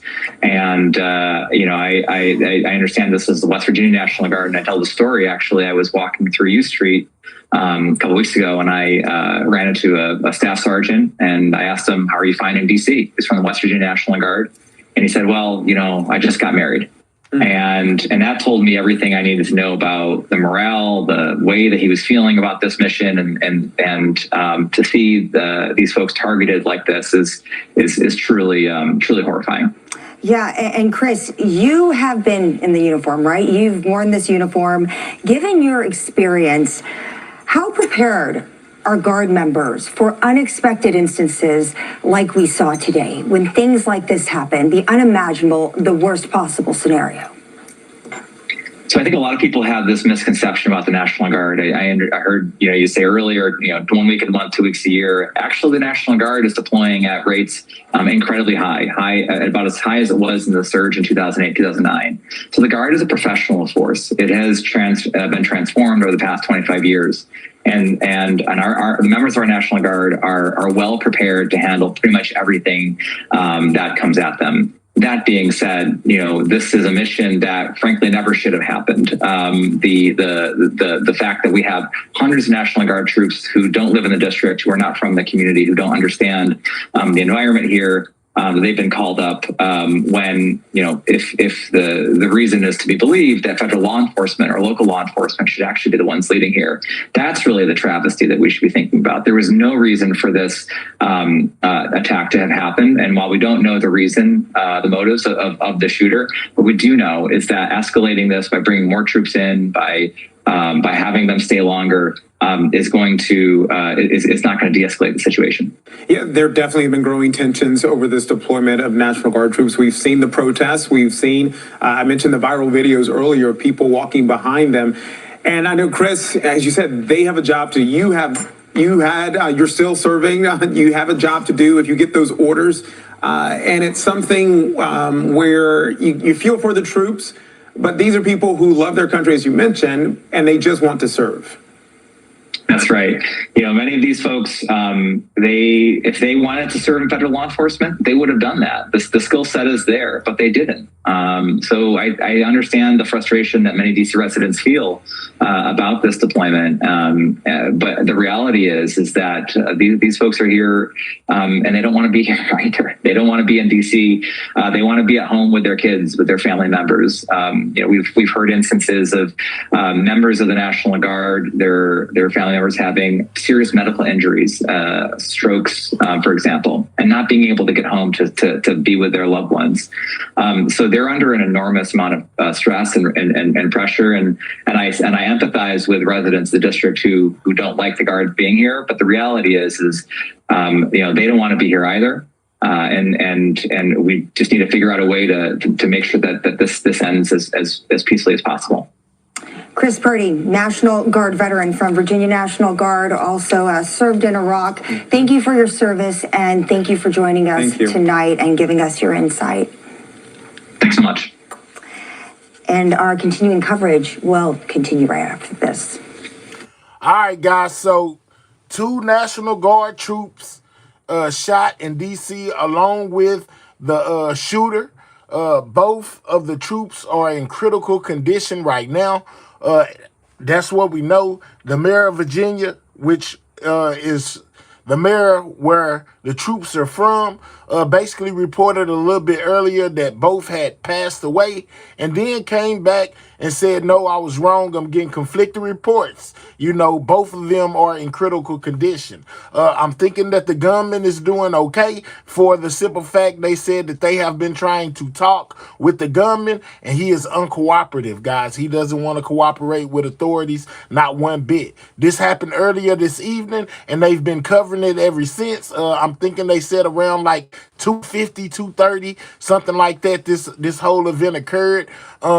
Yeah, man, it's a lot going on. Trump said they will be prosecuted to the highest extent of the law. Kash Patel said this will be treated as a federal crime against law enforcement, guys. So as they keep me updated, I'll keep y'all updated. You know, this is everything that I have been seeing. If you have not subscribed to this channel, make sure you subscribe to the channel. If you have not hit that like button, double tap the screen on your mobile device, or simply click those 3 dots in the right hand corner, hit that thumbs up. Man, this is crazy, y'all. Trump said that DC was crime free and the safest it's been in years. Well, I guess this event just put a dent in that, guys. Shout out to Vicious Libra for sending that gift. Shout out to everybody that donated something to the channel via gift. I appreciate you. You know, I hope that y'all got some information that y'all did not know. Once again, there's a lot of misinformation going around concerning this whole situation. Thank you for the hand claps. But both of the troops, it was a male and a female. They're both alive at this time, but in critical condition, guys. Shout out to the clapping hands. Thank you very much. I appreciate it. Hey, man, and if they come back with anything else on this whole situation, I will most definitely keep y'all up to date. So when you subscribe to the channel, make sure you turn on your notification bell and click it to all so you don't miss anything whenever this channel goes live. Once again, I appreciate each and every one of y'all. Shout out to my old members as well as my new members. We hit 56K subscribers today, guys, and still climbing. I appreciate everybody that subscribed to the channel. Once again, if you have not subscribed, subscribe. I keep you up to date with everything going on in the news, you know, if you're into this type of entertainment, guys. I'll shout out to my moderators, my members. Most definitely shout out to my members. We do have memberships on this channel. Feel free to grab one. Plenty of content and members only, you know, exclusive content that you may not have seen. We most definitely have in members only, guys. Shout out to my moderators for keeping this chat smooth and running clean. You know, sometimes I don't know what I would do without y'all. I appreciate each and every one of y'all as well, man. And with that being said, y'all already know how this go.